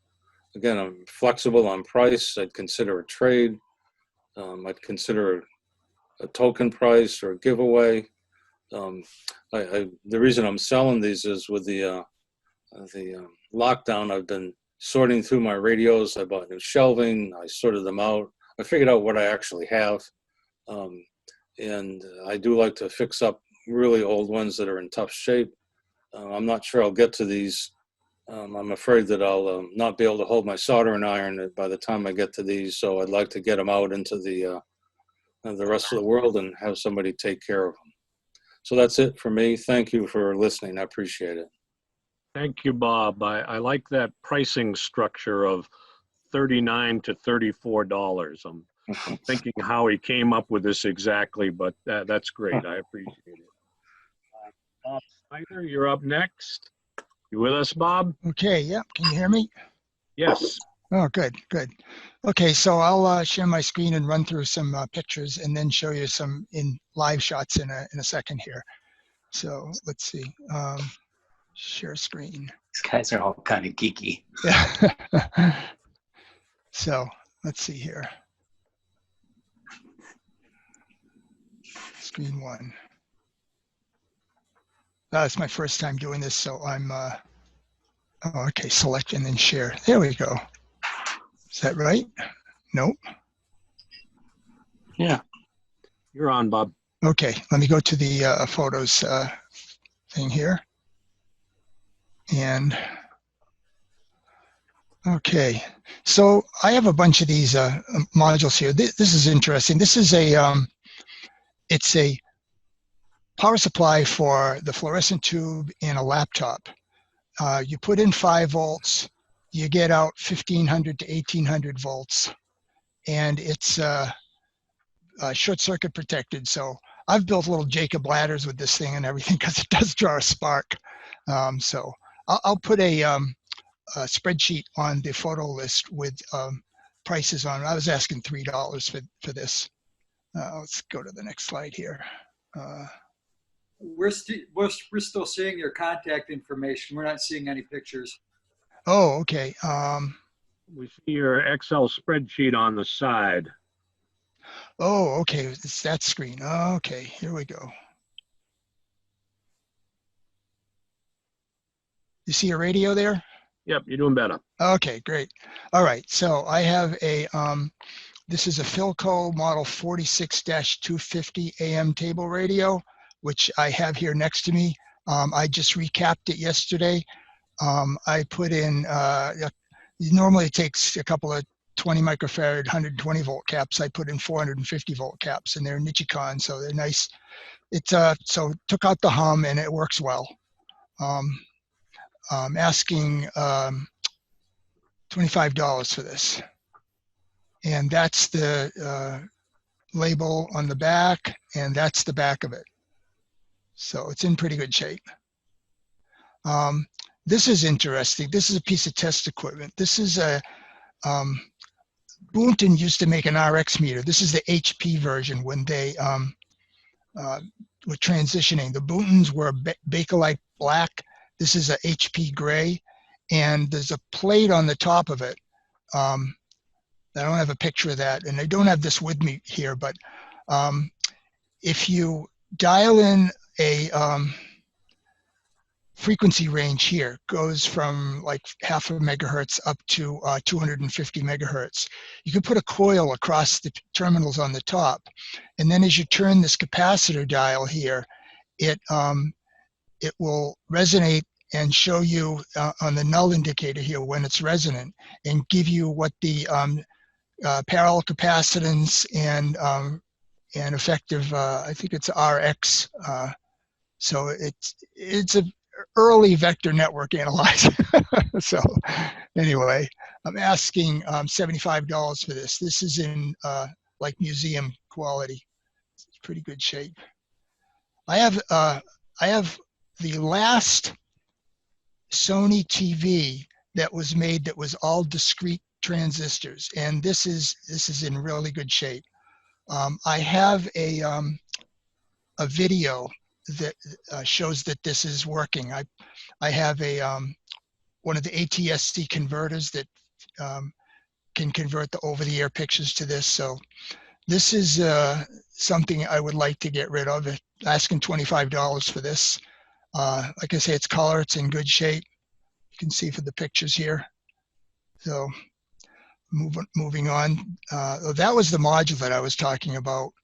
So again, $3 for these.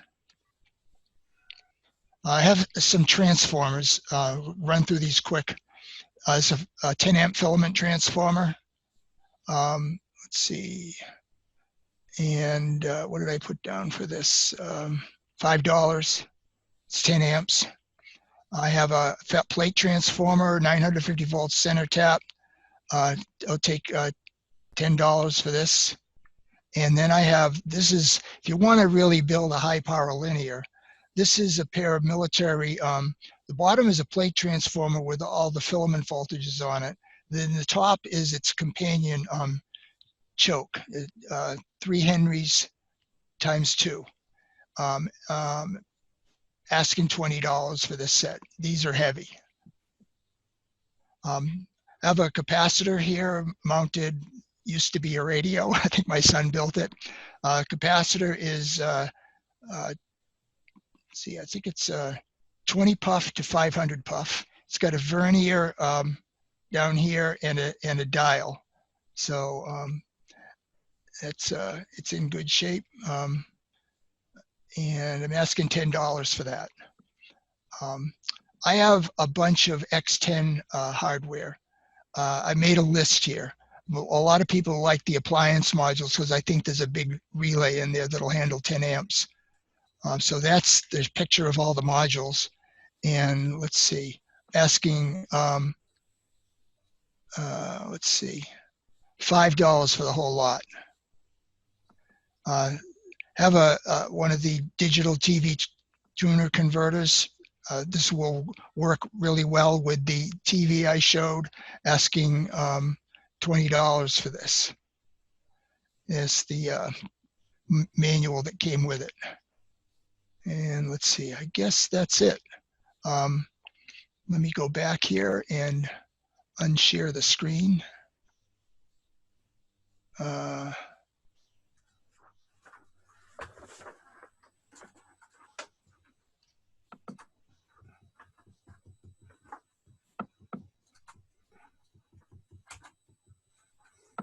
Here we are. So, you know, if you can see this, this is the capacitor that I was telling you about, mounted on the wood. Also, I don't think I showed this. I have this capacitor substitution box here. It's, if anybody can use it. What did I put down for that? $5.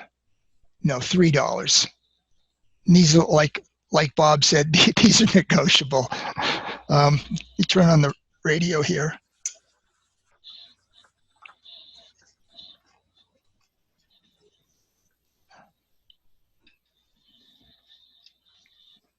Here we go. It's warming up.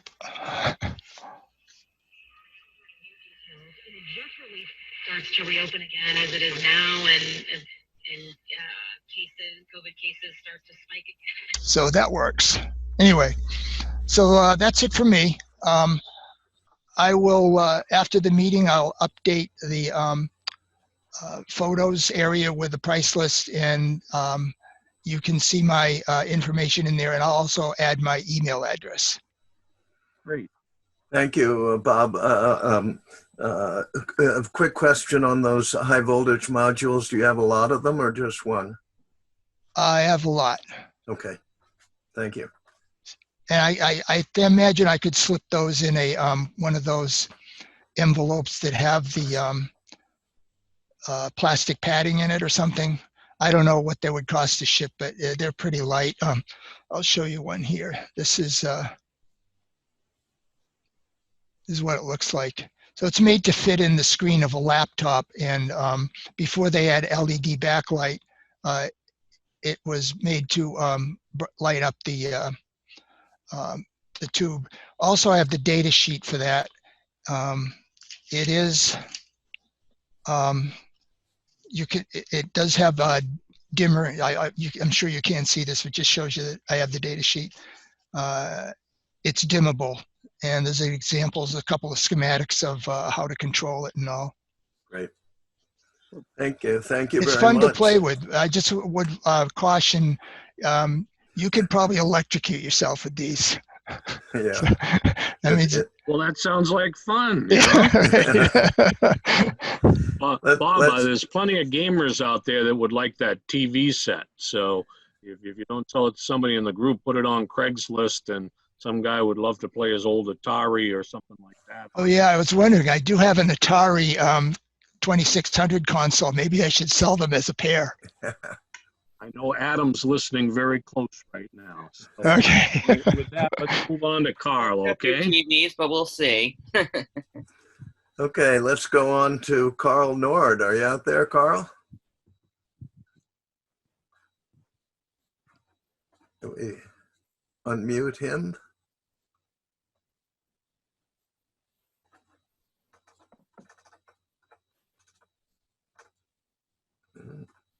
Carl. Not coming through. We'll give him a second, and then John Terry's on tap. So if Carl doesn't come through, we'll go to John and then go back to Carl. I think if let's see. Okay, you hear me now? Yes, Can you good. hear? Yes. Okay, I'm sorry about that. A little bit of operator error. We had that earlier. No problem. All right, let's see if I can share a screen now. Okay. Every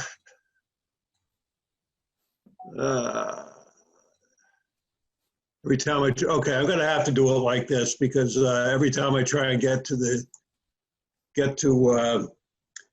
menu, there's something else in the way. Okay, there's slideshow. All right, here we go. We should be good now. All right, SX15, all of these, I'm open to offers on all of these.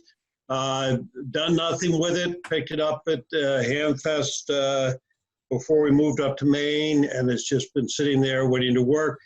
Unusual thing, I've never seen the small speaker like that. I've seen the larger version, but never one that matches the size. So I've done nothing more than move this from Connecticut to Maine. And those of you going up to Waldoboro, you're going to pass right through my town. We're one town south of Waldoboro, or maybe two towns. So I'm more than happy to see you. Okay. Well, I got up to Maine, and I'd been collecting tubes for about 30 years and found out that I owned far more tubes than I thought. So I went through, and if a tube had a box, I kept it. If it didn't, it went into one of these boxes. These are untested. I will tell you that they're also unsorted. So like you'll see some 6L6s. You know, I made no, just if it didn't have a box, it went here. Some were NOS. The box was deteriorating and fell apart. So I got a big box of octals, a big box of metal, big box of miniatures, and a small box of loctals. $75, obviously not going to ship these, again, open to offers. So you're going to need them if you get those radios in Waldoboro. So I'm, okay. I got a bunch of transformers here. I will not take less than $0 for it. So you got to go with that. If there are no takers, we're going to the landfill. I need the real estate. A big plate transformer. All of this is up on the Google group. This is not the plate transformer top. The bottom of this transformer, it's got the normal kind of little spades on it. This is a 10 amp filament transformer at 5 volts, which comes in handy all the time. Another filament transformer, 5 volts at 18 amps, 6.3 volts at 15 amps, and 20 volts at 1 amp. So take care of any filament you'd ever want to have. An older General Electric transformer that goes with it. And then I've got an ICOM IC 2200, $50, works. receive from the aircraft band on up, selectable output power. I thought I had two 2100s, and in the move, I misplaced one, so I picked this up at NEVEC a couple years ago, and then I found my other 2100, the delight of unpacking, and I just have no use for this 2200. So that's pretty much it. Thank you. Okay. Carl. Oh, and at the bottom, you can see all my contact information. It was on each slide. I meant to say that, but I'll leave it there for a second until the moderator takes over. After all this, Carl, I'd like to know about the timer you had up in the corner. The timer? Yeah, you actually had a timer running for how long your presentation was running. Oh, well, I can't tell you anything about it. Well, we'll think about that, because I think, you know, we've wavered back and forth plenty, you know, some under 5 minutes, some stretched as far as 10 minutes. I don't like to jam anybody out when they're in the middle, but I think if we can figure out how to do that so people can see that, it might be helpful in the next one of these. So thanks a lot, Carl. Okay. John Terry, you out there? Yes, I am. Great. So, good morning to all. And just to start with, I'll put this up there. Basically, I'm selling on eBay a lot, so that's the handle down at the bottom. And my email is johnterry@aol.com. It's easy, as long as you don't forget the extra E there before the Y. I have been mailing out, well, back when I did the auctions back in 2016, I developed an email list for that, and ended up about 350, 400 people. So I started emailing that out this year. Some of you are on it, I imagine, and I try to not burden you with it. But let's see, what was I doing here? Yes.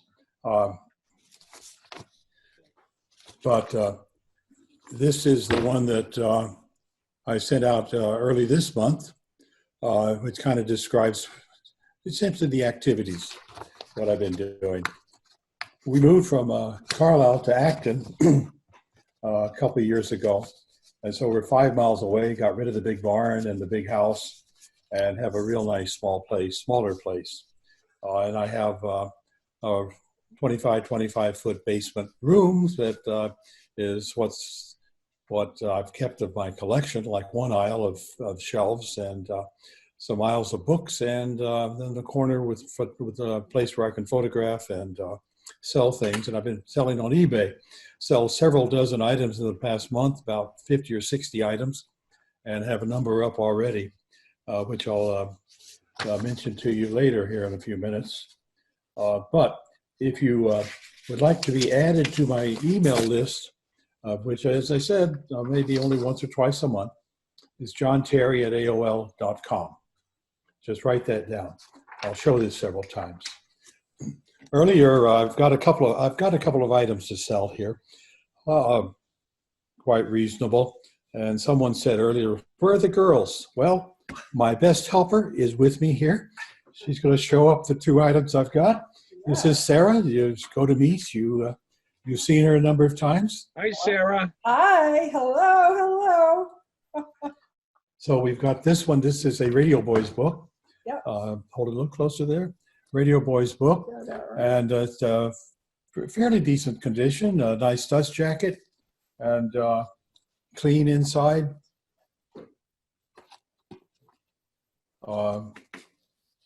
And I want $20 for it. It's not bad. The second one is a book by Edelman. I don't know what that's in there anyway. Yeah. A book by Edelman, and wireless, experimental wireless, what's that, stations? Yeah, stations. Yeah. Again, it's a pretty nice shape. And again, it's clean inside.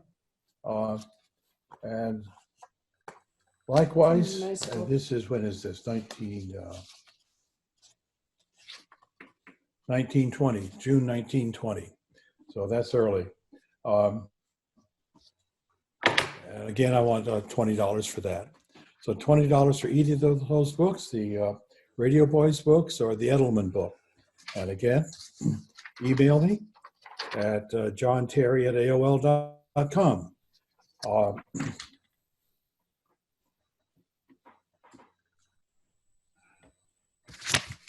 I really been quite active on eBay, as I mentioned. In fact, I have, how many up right now? I have 19 items up on eBay right now, all the way from, this is kind of the traditional book put out by Marconi from 1913 on, the Yearbook of Wireless Telegraphy.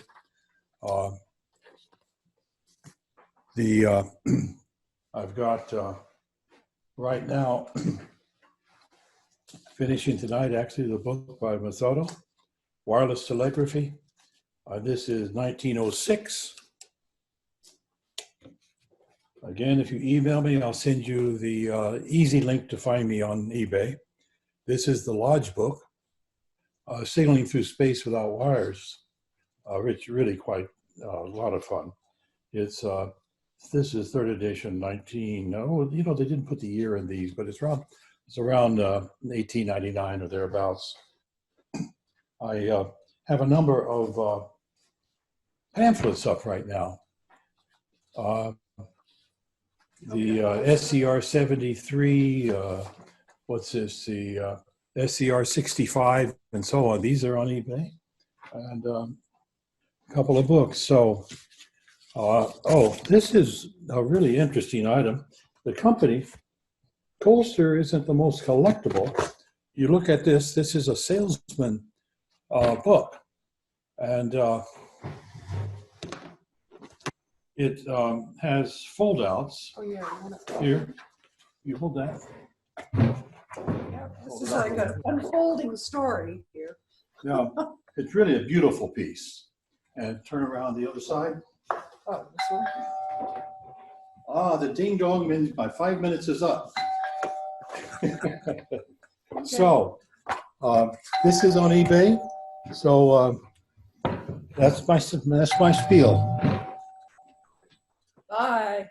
That was great, Sarah and John. Yeah, thank you. Good to Perfect. see you. Good too. idea. See everybody there. Yeah, that's great. Enjoy. Okay. Thank you very much, John. That's fascinating stuff, and I hope you do well on eBay. Let me turn it over to you, George, and you're on next, George. Okay, thank you. Let's see what happens here when I do the share screen and see if I can, and I'm gonna do,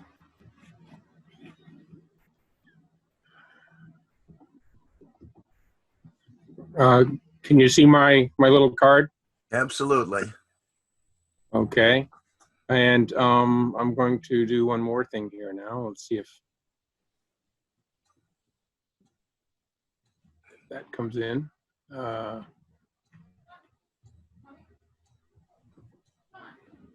We'll start here. This is my contest entry. It's something I picked up many years ago. It's still in the process of being restored. It's been doing a lot of work on it, but that's the Zenith Stratosphere 25 tube. I picked it up in St. Louis and flew out a few days before Christmas and rented a van and took it to a shipping company, and they boxed it up and shipped it. It was an interesting trip. This is the amplifier chassis when I started with the restoration. This is after I completed the restoration of the amplifier. The tuner chassis is in a lot better shape, but it's in the process of being recapped, and I got up to the RF section and some stuff came up. I had to put it aside. So it's still in the process of being restored, but that's my contest entry. A great It'll be number piece. 20, radio. 20R. I have a GE 862 in turquoise. It's the radio that has the atomic like symbol on the front, and it's sometimes known as the Leave It to Beaver radio. Since I think it's appeared a couple of episodes on the shelf in their bedroom. So I'm asking $75 for that. It's in turquoise. It's got the original cord, and I did go through and put some new caps in it, and it was working fine. So that's the first item. I have an Infotech M6000. It's a early computerless encoding decoder for shortwave. You'd basically would take your shortwave radio and take the speaker out or the earphone out, and you'd run it into this box, and then the output would go to a composite video display, kind of like the contest tubes, and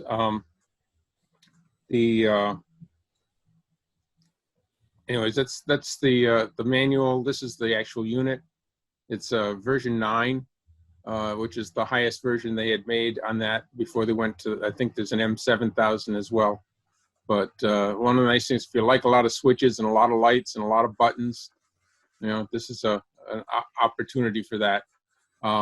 It did all kinds of things, Russian Cyrillic and different, lots of different codes. That shows us the version 9.01 of in the serial number. And this thing talks a little bit about some of the stuff it can do with all of the different types of encoding that it can decode. This is, I'm asking again, I have 95 on here. I'm thinking probably 75 is more realistic. All of these would be plus shipping if you needed it shipped. I am up in York, Maine, by the way, just so you know, and we do have some travel restrictions, obviously. So as long as everything's in there, we can do something contactless, as long as we stay within the bounds of whatever the new rules are, which seem to change year to year. Also, I have here a Philco. It's a model 42-400X. It has original finish. It's been untouched by me. I haven't done anything with it other than I loved it and I bought it. It's got this front here is a piece of curved wood that will pull down and open up to the screen. It's loctals for the most part. The power cord you can see was so ratty I just had to throw it in a baggie. But other than that, it looked to be complete. And this is the screen when it looks at. Sorry for the lousy picture, but you can see it's got a lot of crazing here because I use a low resolution on it. But the finish looks in fairly good shape, and the buttons actually look in pretty good shape, which is normally something that goes pretty bad. That's again up in York, and it's definitely a pickup. There's no way I'm boxing that sucker. And this is a wanted thing. I kind of fell in love with these little radios, and so I've been kind of keeping an eye out. I'm looking even part set, whatever. I've got a couple that this little tuning indicator. They're always missing for some reason, and so I'm and there's going to be part sets or something. I'd be interested in looking for that kind of thing. So that was just something to throw in there. So that's Scoop. That's what I got. Again, I can go back here and show my info, and I'll put it up on the chat. So thank you, folks, for listening, and take care. Great, George. Thank you very much, George. And let's turn it over to Russ. Russ Tyne in Massachusetts. Hi, Tom, Bruce, thanks for hosting this. I have just one item for sale, and I'll put my contact info up in a minute. Let's see if I can reverse the camera on this iPhone. Okay, I think. So this is a Victrola. Based on its serial number, it looks like it was from 1922. This was my grandparents. As a kid, I remember repairing it. Doesn't work all that well right now. It's overall in halfway decent cosmetic shape, I guess. It runs, but very, very slow. The reason I'm selling it is it was in a room in this house that was hit by a car. The room is in disrepair, and so I don't have a place to keep it anymore. It is, let's see if we can move down here. It's full of records. Some of the pictures on the website may show some 33s that were stuck in here. I've removed them. These are all 78s, and they're all in books. Some Glenn Miller, some other items there. The only problem I would say with some of the books is some kid decided to write in them with all the different types of records. But apparently my penmanship was better back then. So this is really about it. Let's see if we can make it. Let's see, it wants to try to go. So it probably needs a good cleaning. This is, $50 or best offer. Very, very flexible on that because it kind of needs a new home since it doesn't have one. And just one other a quick thing I'll put up. I like these Emerson 724s. You see the colors that I have here. If anybody has a different color, I'd be interested in it. That is about it. We'll see if we can figure this out. Where's the camera? Well, I'll put this up because I don't know if you can even see that, but yeah, I'll put this up in the chat window. Great. So thank you. Thank you very much, Russ. That went very well. Over to you, Roy Pachetto. Yeah, Roy Pacito. Pacito, sorry. Morning, everybody. So I'm located in Bellingham, and that's between Franklin and Milford, Massachusetts. I have 2 items I'm offering today, and I'm willing to meet somebody in Clinton, where I work. That's near Hudson, Mass, a little bit more north on 495. So I'm going to share my screen. And can everybody see the Yamaha speaker or the back thereof? We do. Good. Okay. So the 2 items I have, I'm kind of considering for maybe a potential graduation gift for a grandson, granddaughter that likes vintage items. And this first item, I kind of wanted to really point out down here that this is constructed of genuine vinyl and laminated over particle. This old world craftsmanship you don't see too much these days. And the fact that it's also made in the United States is something that would be good. So the speakers, there's 2 of them. Obviously, it comes complete. I'll show more pictures of it in a second, but they do have sequential serial numbers. As you can see here, this one and the other one, I think, is number 20. And they are 8-ohm speakers. They're not the greatest picture, but they're 3-way speakers. They have 10 watts minimum, 140 watts maximum, 8-ohm impedance. They're an 8-inch woofer, about a 4.5-inch mid-range, and a 1 3/4-inch tweeter. They're mid-size speakers. They're 10.5 inches wide by 16.5 inches high by 12 inches deep, and they're 14 pounds each. And so I was going to ask $3,216 because no one else has the exact same pair that I have. But for club members and ZoomFest attendees, I am offering these gems for $25 or best offer. So.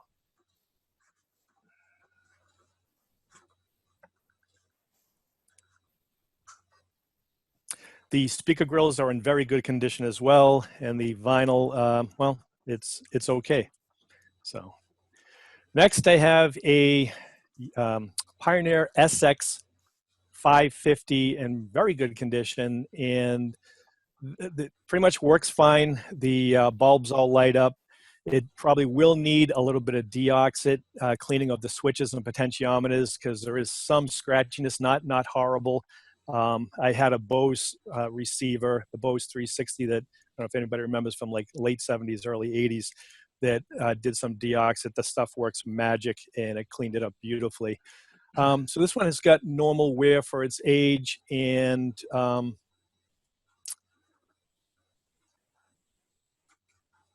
overall is a pretty nice example. It's vintage is around 1977, maybe 76.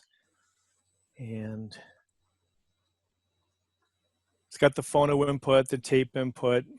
It has nice analog meter for tuning it in. You can do speakers A, B, or AB. And the cabinet is in pretty good condition for, again, for its age. There's a few little nicks and dings, but it's not bad. It's kind of the entry level to mid-tier on the line of SX receivers. It's a little bit better picture of the one of the sides of the cabinet. And there's the other, so you can do see a little bit of chewed up on the veneer here and here. But again, overall, comparatively speaking, for what else is out there, it's in pretty good condition. There's a picture of the top.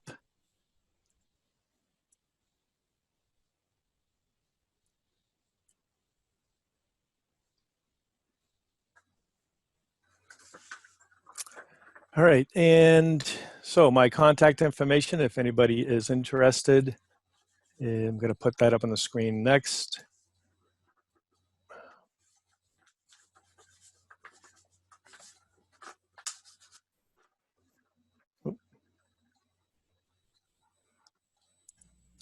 And I'm pretty much all set. Thank you. Great. Thank you, Roy.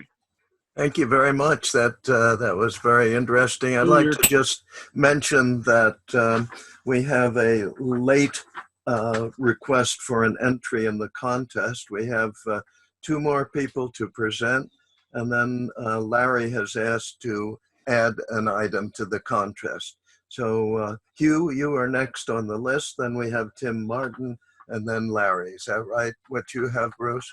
Yep, and we'll take any other entries into the contest after Larry, and then we'll talk about if other people need to present something that weren't on the list or would like to.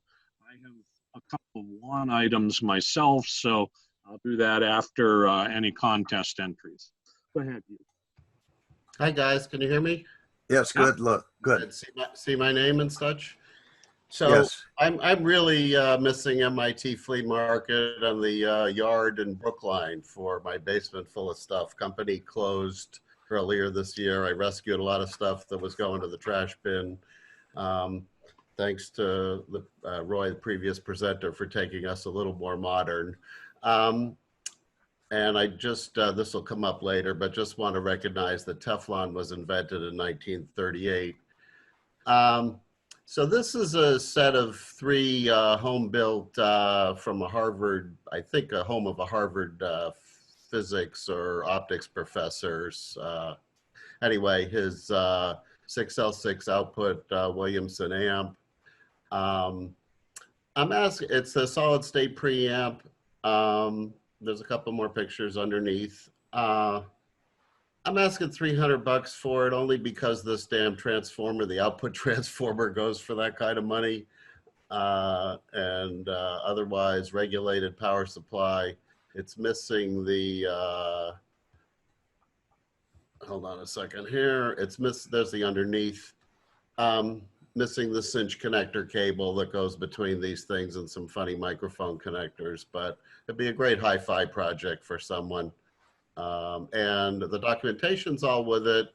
I found it inside the preamp, actually, when I took the cover off. The schematics and assembly instructions and radio article, a magazine article for building it were in there. So, but I'm open to offers if somebody wants to take this on as a project. I'm good for actually, maybe not this, but giving away a lot of stuff with the understanding that it might go to one of you college professors, your engineering lab needs stuff, your own basement needs stuff, science projects. maker spaces. Anybody has any suggestions for stuff like that? I'm having a little trouble navigating the basement these days, so there we go. This is a Hallicrafters 40B. Haven't put power to it. Actually picked it up at that same yard sale. I was asking 100, certainly best offer I would take for this with the manual. And that's the case with everything here. Here's some Nixie tube heaven. HP counters, HP voltmeter, a couple of general radio counters. In the text there, I describe a little bit. Yeah, Silstron Donner, I don't know what that is, DVM, and a couple of Weston DVMs. Most of them you get, you know, Nixie tubes to light up when you plug them in. So, but certainly need some use. Asking $200 for the lot. Again, if there's anything there you saw interesting. Here's things that we all probably have in our basement. There's a whole pile of new amp BNC stuff over here. Soldering gun, somebody's old oscilloscope project. 8-port switch, gigabit, you know, random things. And you'll see a bunch of that in my picture. Take a look at the photographs. You see anything interesting in there, contact me and we'll figure something out. These are largely free table things here. Again, I'm missing the outdoor flea market and that free table because it was really great to put stuff there and just watch it evaporate. I do have a little bit of wire in my possession. I don't know if anybody needs any magnet wire, Teflon, some PVC. I really like Teflon wire. So company I was working at, they went RoHS, you know, restriction on hazardous substances, and ended up poop canning a lot of Teflon wire because it wasn't certified lead free. So I have, you know, 22 gauge and 10 different colors. Anybody wants a, you know, selection of that, glad to pull it off the rolls and send you an assortment. Just let me know. And any specific size you might be interested in, something like that, just let me know. Glad to pull a Hank off here. There's an HP counter in this picture. Have not put power to it, another Nixie tube gem. So if there's any interest in that, give me a holler. Here's part of the difficulty navigating the basement. Bunch of different audio equipment. There's a pile of amplifiers behind this. Again, probably we all have our version of this. I do have some keyboards. There's a Yamaha motif up on top here, big old original Yamaha synth, and some smaller keyboards there. I know Adam's crazy for this stuff. There's a stereo microscope on a stand, looking for $100 for that. What else we got? A couple of HP 2430s, 100 megahertz storage scopes. I picked these up at a used equipment place. You know, they'll get to the bench one of these days, but if someone wanted to take them on, I'm a member of the Tech Scope group. That's a really active bunch of characters all over the world, restoring old test equipment. There's a free HP meter that needs a display. Free Kennedy toolbox with some tools in it. Oh, I'm in Littleton, Mass, by the way. There's the toolbox closed up. I have a number of UPSs. They're all like 2 kilowatt, you know, keep things up for half an hour or 15 minutes. There's some external batteries and stuff, especially you guys living in the sticks of Maine where, you know, only recently got electrified. If you having trouble with your power, I'm glad to help set you up with one of these gizmos. As described here, batteries are generally good. There you go. Nice backup. And they're pretty healthy amount of capability. Probably run your refrigerator for a little while, not long enough to. And up here, and there's some more pictures of them. I ended up with this pile of precision XY stages for moving microscope slides around. Actually, there's a Z stage too for the objective for automated imaging system. I am just throwing it out there. Anybody, science fair, people doing research and that kind of stuff. I've got enough specifications on them so you could get them hooked up to a motor controller and make them go. So, and anybody need any barcode scanners, power supplies? Again, I'm missing the flea market here. So it's my boxes of goodies. This is a bunch of pneumatic stuff, pressure sensors, pumps, tubing, probably some valves in there. Peristaltic type pumps. I also have some pneumatic, pressure pumps, 12 volt, 70 PSI, that kind of stuff. So again, these were slated for the free table. I like setting up a free table at MIT. So a couple of random things here. GFI hospital grade outlets. I got about a dozen of those in brown Decora. Send me a holler. And there's also some motor controllers here that might go with those stages if someone was interested. There's a bunch more of those stages. And more pneumatic random electric parts. And the piece de resistance, an XA AR turntable.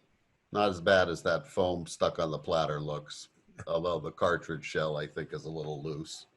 I asked it 60 bucks. I know these are a couple hundred when they're new and pretty. Negotiable. Somebody's interested, give me a yell. And that's back to that. And here's my info. Thank you.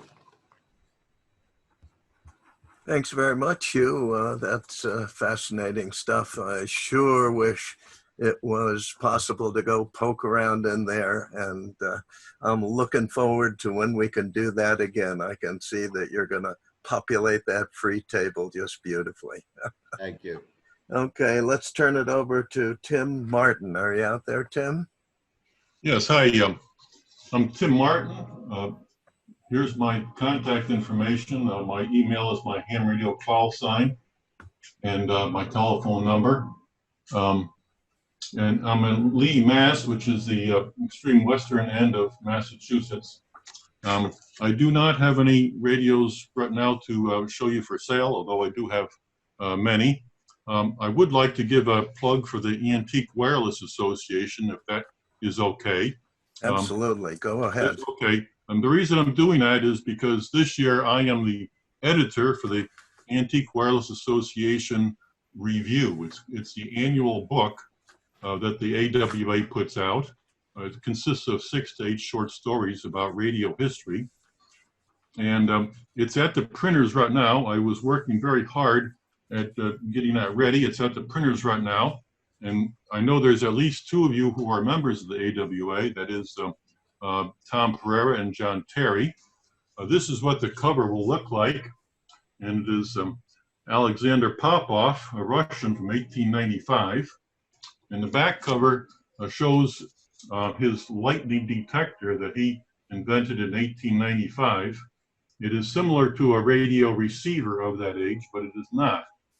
And it is interesting, I'm also an IEEE member, and the IEEE Spectrum for May of this year, the back page article has the same picture of Popov's lightning detector with the caption that it might be the first radio.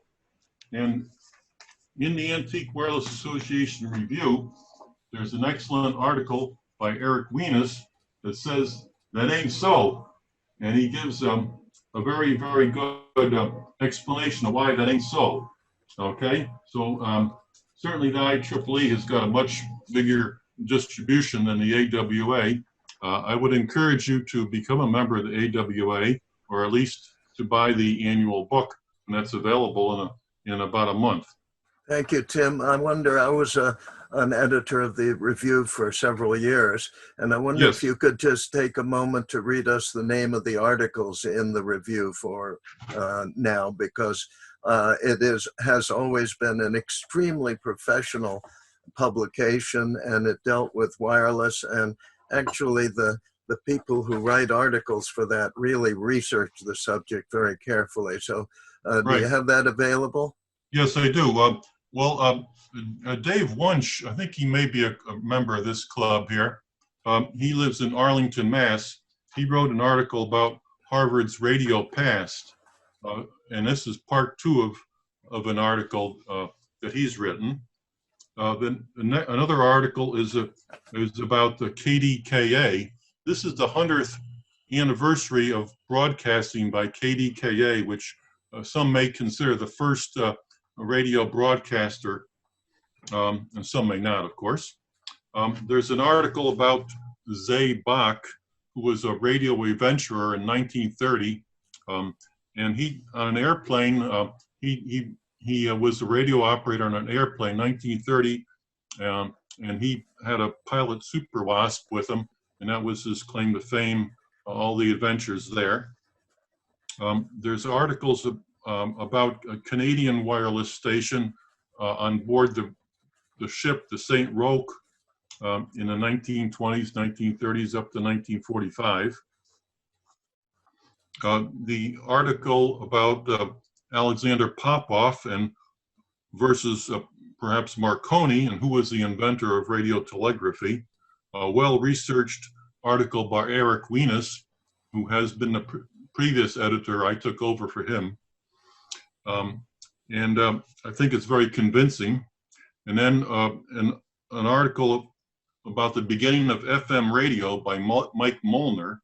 So it describes Edwin Howard Armstrong's, all the things that he did to promote FM radio, his invention, and how he made it part of our world today. Thank you very much, Tim. Okay, that's great. I want to tell everybody that every one of those articles is critically reviewed, so they are definitely sound information, sound technology. This is a really amazing publication. It is subsidized in part by a man who donated a lot of money to the AWA.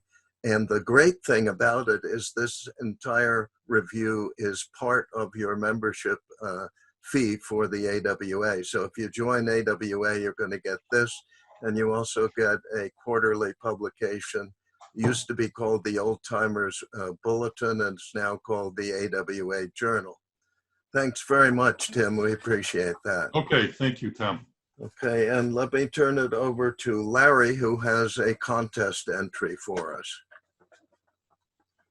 Yeah, okay, thank you. Thank you, Tom. I think I'm on. Yes. Okay, I'm going to go to screen sharing here.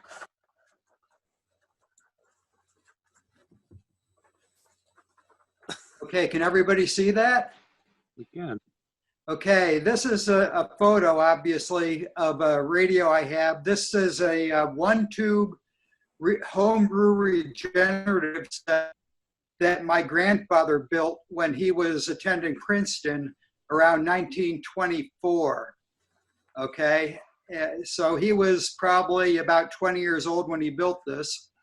It uses a single UV 199 tube, and I have to move this out of the way here.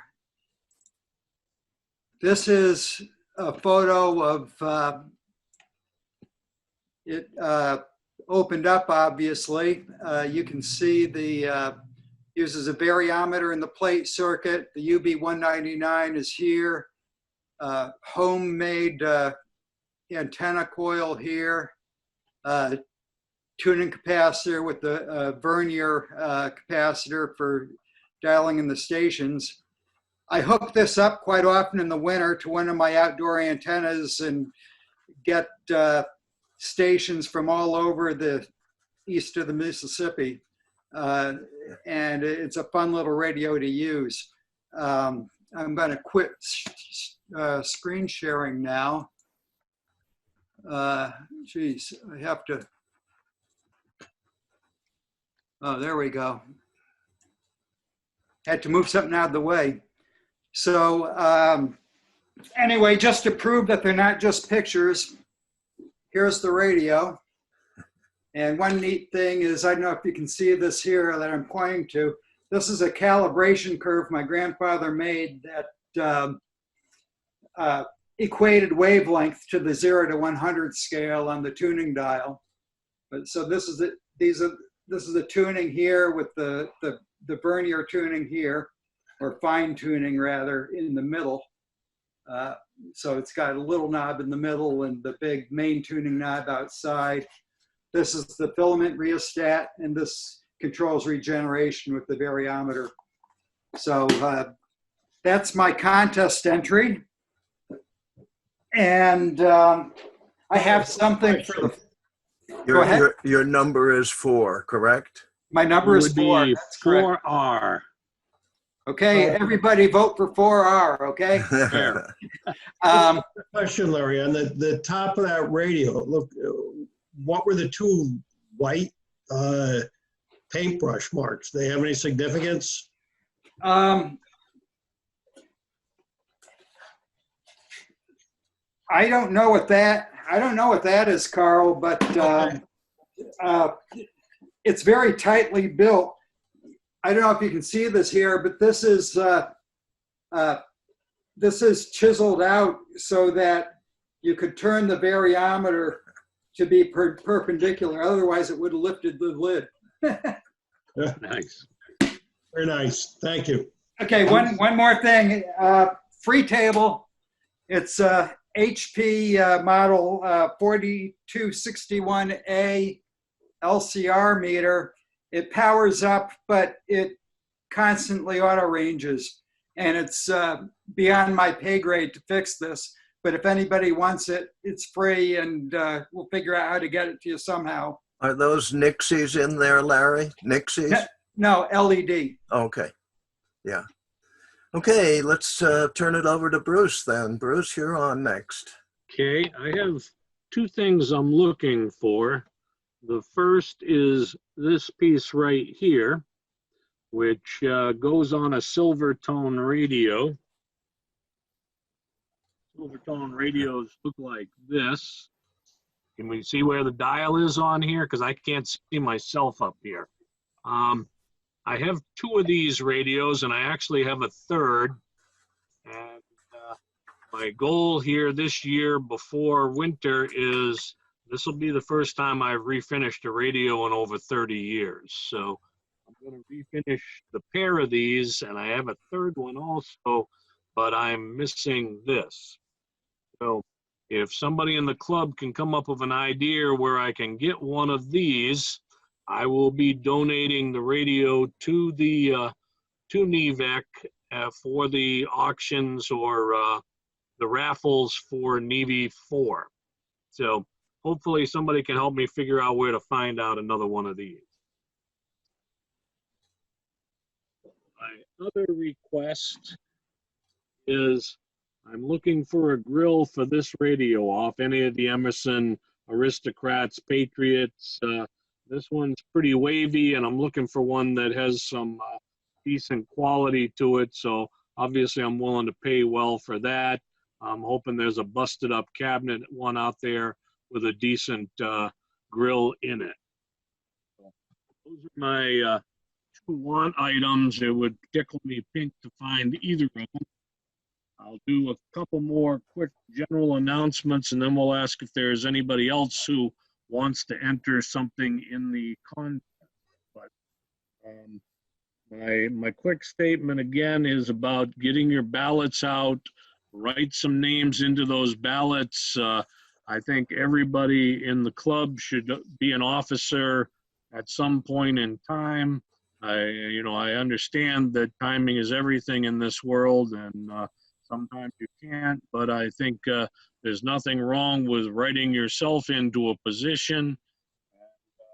Like I said, we've only got a couple weeks for that before Howie has to calculate up everything, contact the people who have been nominated for something and see if they're willing to do it. And you're gonna send out the ballot as an email in case people didn't get it, right? Nope, I'm going to post that ballot on the IO group. Well, that's what I meant in the group's IO. Yeah, thank you. We separate two things here, Tom. We separate anything on the IO group I'm willing to do. Everybody received an individual email from me this morning and at least 3 times over the past couple weeks, and I will tell you that piece is done. Mr. Phillips is not emailing to the group anymore. You'd be glad to post anything anybody wants on the IO group, but if you don't want to be a member of the IO group, then you basically don't want to talk to me. Don't mean to be rude, just being honest. So anybody else interested in putting something in the contest? Okay, and does anybody have, I'm going to open up, or please open up your own microphone, and if you have any suggestions and corrections or anything that you want to say at this point before we close down the meeting, please do so. The screen will automatically shift over to you, and we do need feedback. I made a couple of notes on things that I think are important, one of which is whether the person who is showing an item is able to accept payment by way of PayPal. I think that is probably something we should have included in there. Secondly, there are a couple of people who asked to leave the meeting and asked to be given permission to record the rest of the meeting. And I think we have to remember to do that. And those are the 2 notes that I made. Does anyone else have suggestions for how we can do this better? And I know that AWA is planning on an electronic meet coming up, and they are watching how we are doing very carefully. So let me know what you think about that. Go ahead. I'd just like to say thank you to both you and Bruce, Tom. I thought it went very smoothly, and I'm sorry I don't have any suggestions for improvement, but you know, I tried to look at things critically and I'm not coming up with anything. So I'm sure others will, but again, thanks very much. Enjoyed it a lot. Yeah, I want to second what Larry said there. I was concerned that this whole thing would fall apart. But I think you folks have, Tom and Bruce, have done a great job of holding it together. I do have one follow-up on the pop-off. In my permanent collection, I have a copy of Popoff's paper here, and where I totally agree that he built a receiver and he had no idea that it'd be useful for transmitting, you know, for communication. And for example, here is his diagram of the receiver, which was a cohere receiver with a tapper. So it's really a nice piece. I bought this some years ago at the Christie's auction. It was a few dollars, but it's in my permanent collection along with a signed Hertz book. So anyway, enjoyed this, and I think everybody participated well. I was impressed with the technology that we older folks have used here. Fantastic. So take care. Thanks, John. I agree. I think that that in some ways this is better than any of the outdoor and indoor events because we each get to share the person who's selling's comments about the item. In general, you just walk by a table, you see an item, you say, yeah, that's interesting. But we were able to literally learn about a number of items here, and we might even focus on that in the future when a person's going to show a particular radio. They could give a little history or background on the radio or something like that, because I certainly think we learn more from a meeting like this than we do just walking by tables. Other comments, please. Anything that you think will help. Go ahead, Bruce. Adrian's got Burgess. his hand up. Yeah, I just want to say hello to John Terry for the first time. John, you and I share an interest in books and publications. I spent many happy hours over in Fitzwilliam, New Hampshire, going through those books. And so if I send you an email later on, you'll know who it's coming from. Nice to meet you, sir. Let me see who else. Adam, did you have something to say? Hold on. Adrian's had his hand raised for a while. I'd like to go to Adrian first. Good. Okay, thanks. Can you hear me? Yes. Oh, okay. Yeah, in the beginning, first of all, thanks very much, guys. This has been actually wonderful. In the beginning there, I actually lost internet on my PC, but it was okay on the phone, so I got to work that one out. The other thing is I did notice that as we went along, people did develop methods of the sharing screen.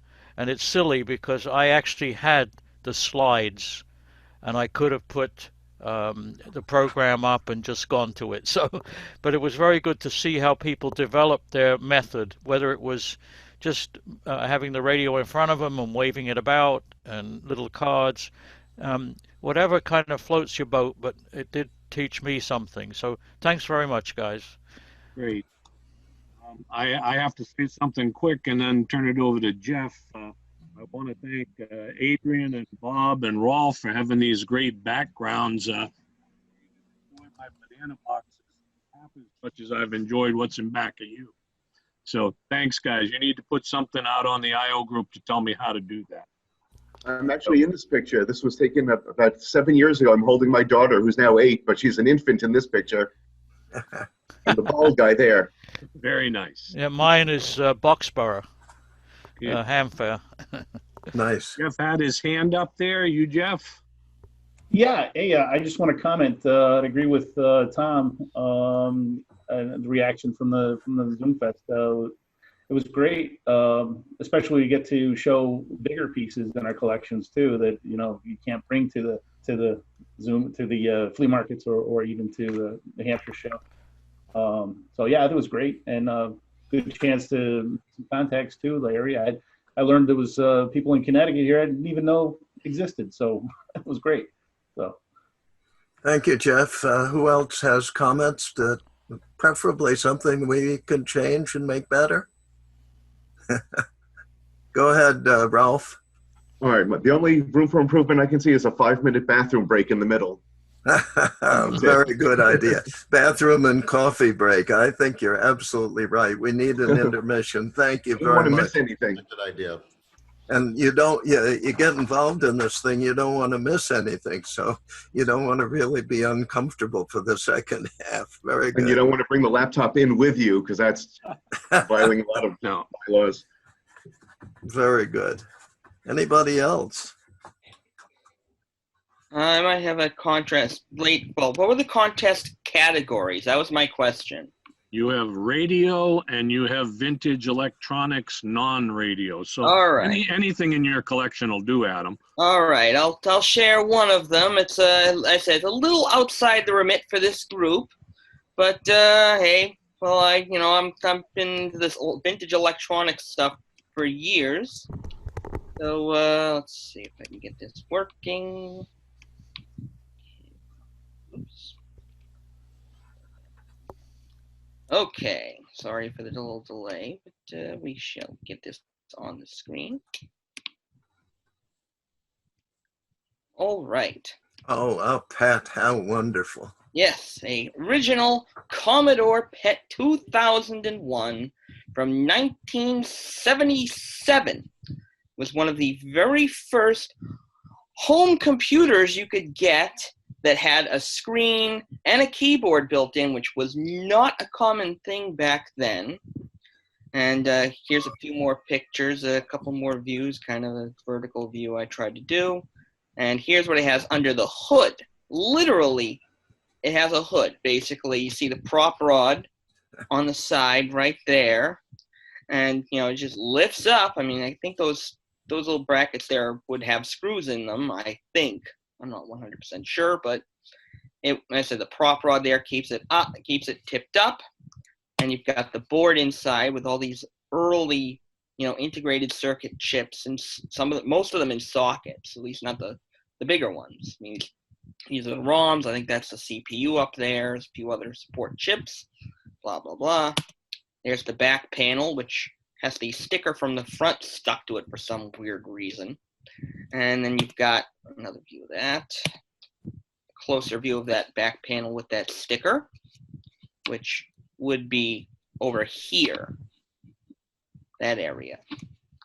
So, getting back to that. So there's a close-up of that lovely chiclet keyboard. I mean, look at the sheer unergonomicness of the thing. I mean, I'm not sure what they were thinking. I mean, this was coming from a company that at the time was mostly known for calculators, but before that, they'd been a typewriter repair company. So you'd think they'd know something about designing a computer keyboard. You think they'd use something like what a typewriter had, but somehow that escaped them. And there's a farther view out showing the cassette recorder. I mean, that's what a lot of computers back then used for their data storage. And another view of the keyboard. There, that's a view I have, my collection, what's referred to as the 1977 Trinity. And the first three, home, ready computers to hit the market that, had both a keyboard, a built-in typewriter-style keyboard, and a video display option, which, again, was not the norm back then. Usually had, the Altair computers had switches on the front and little LEDs to indicate what you're supposed to do when you actually punched in the code using the switches in binary code, which was not at all user-friendly. I mean, you could make it into something of a, you could add a video display and a keyboard, a teletype, but it took a lot of modifications. But these three computers, which is the Apple II, the Commodore PET again, and the Radio Shack TRS-80 were the first three computers really to hit the market, which were both affordable and offered, again, a typewriter-style, keyboard and a video display. Thank you very much, Adam. That's great. Certainly a trip back to memory lane. Let me see if there's anybody else that wants to say anything before we close down. I'll and just mention that remember to email your vote for the best radio and the best electronic item. Adam, you want to enter your pet computer as an electronic item then in the contest? Yes, yep. Okay. And your number, Adam, is what? He's 9. He would be number 9V. 9V, okay. Anybody else before Bruce winds things up? Thank you all for joining. Bruce, you have any final words? Nope, just I've had a great time like I've had at the Zoom meetings along. Actually, I'm going to take one more minute. Yeah.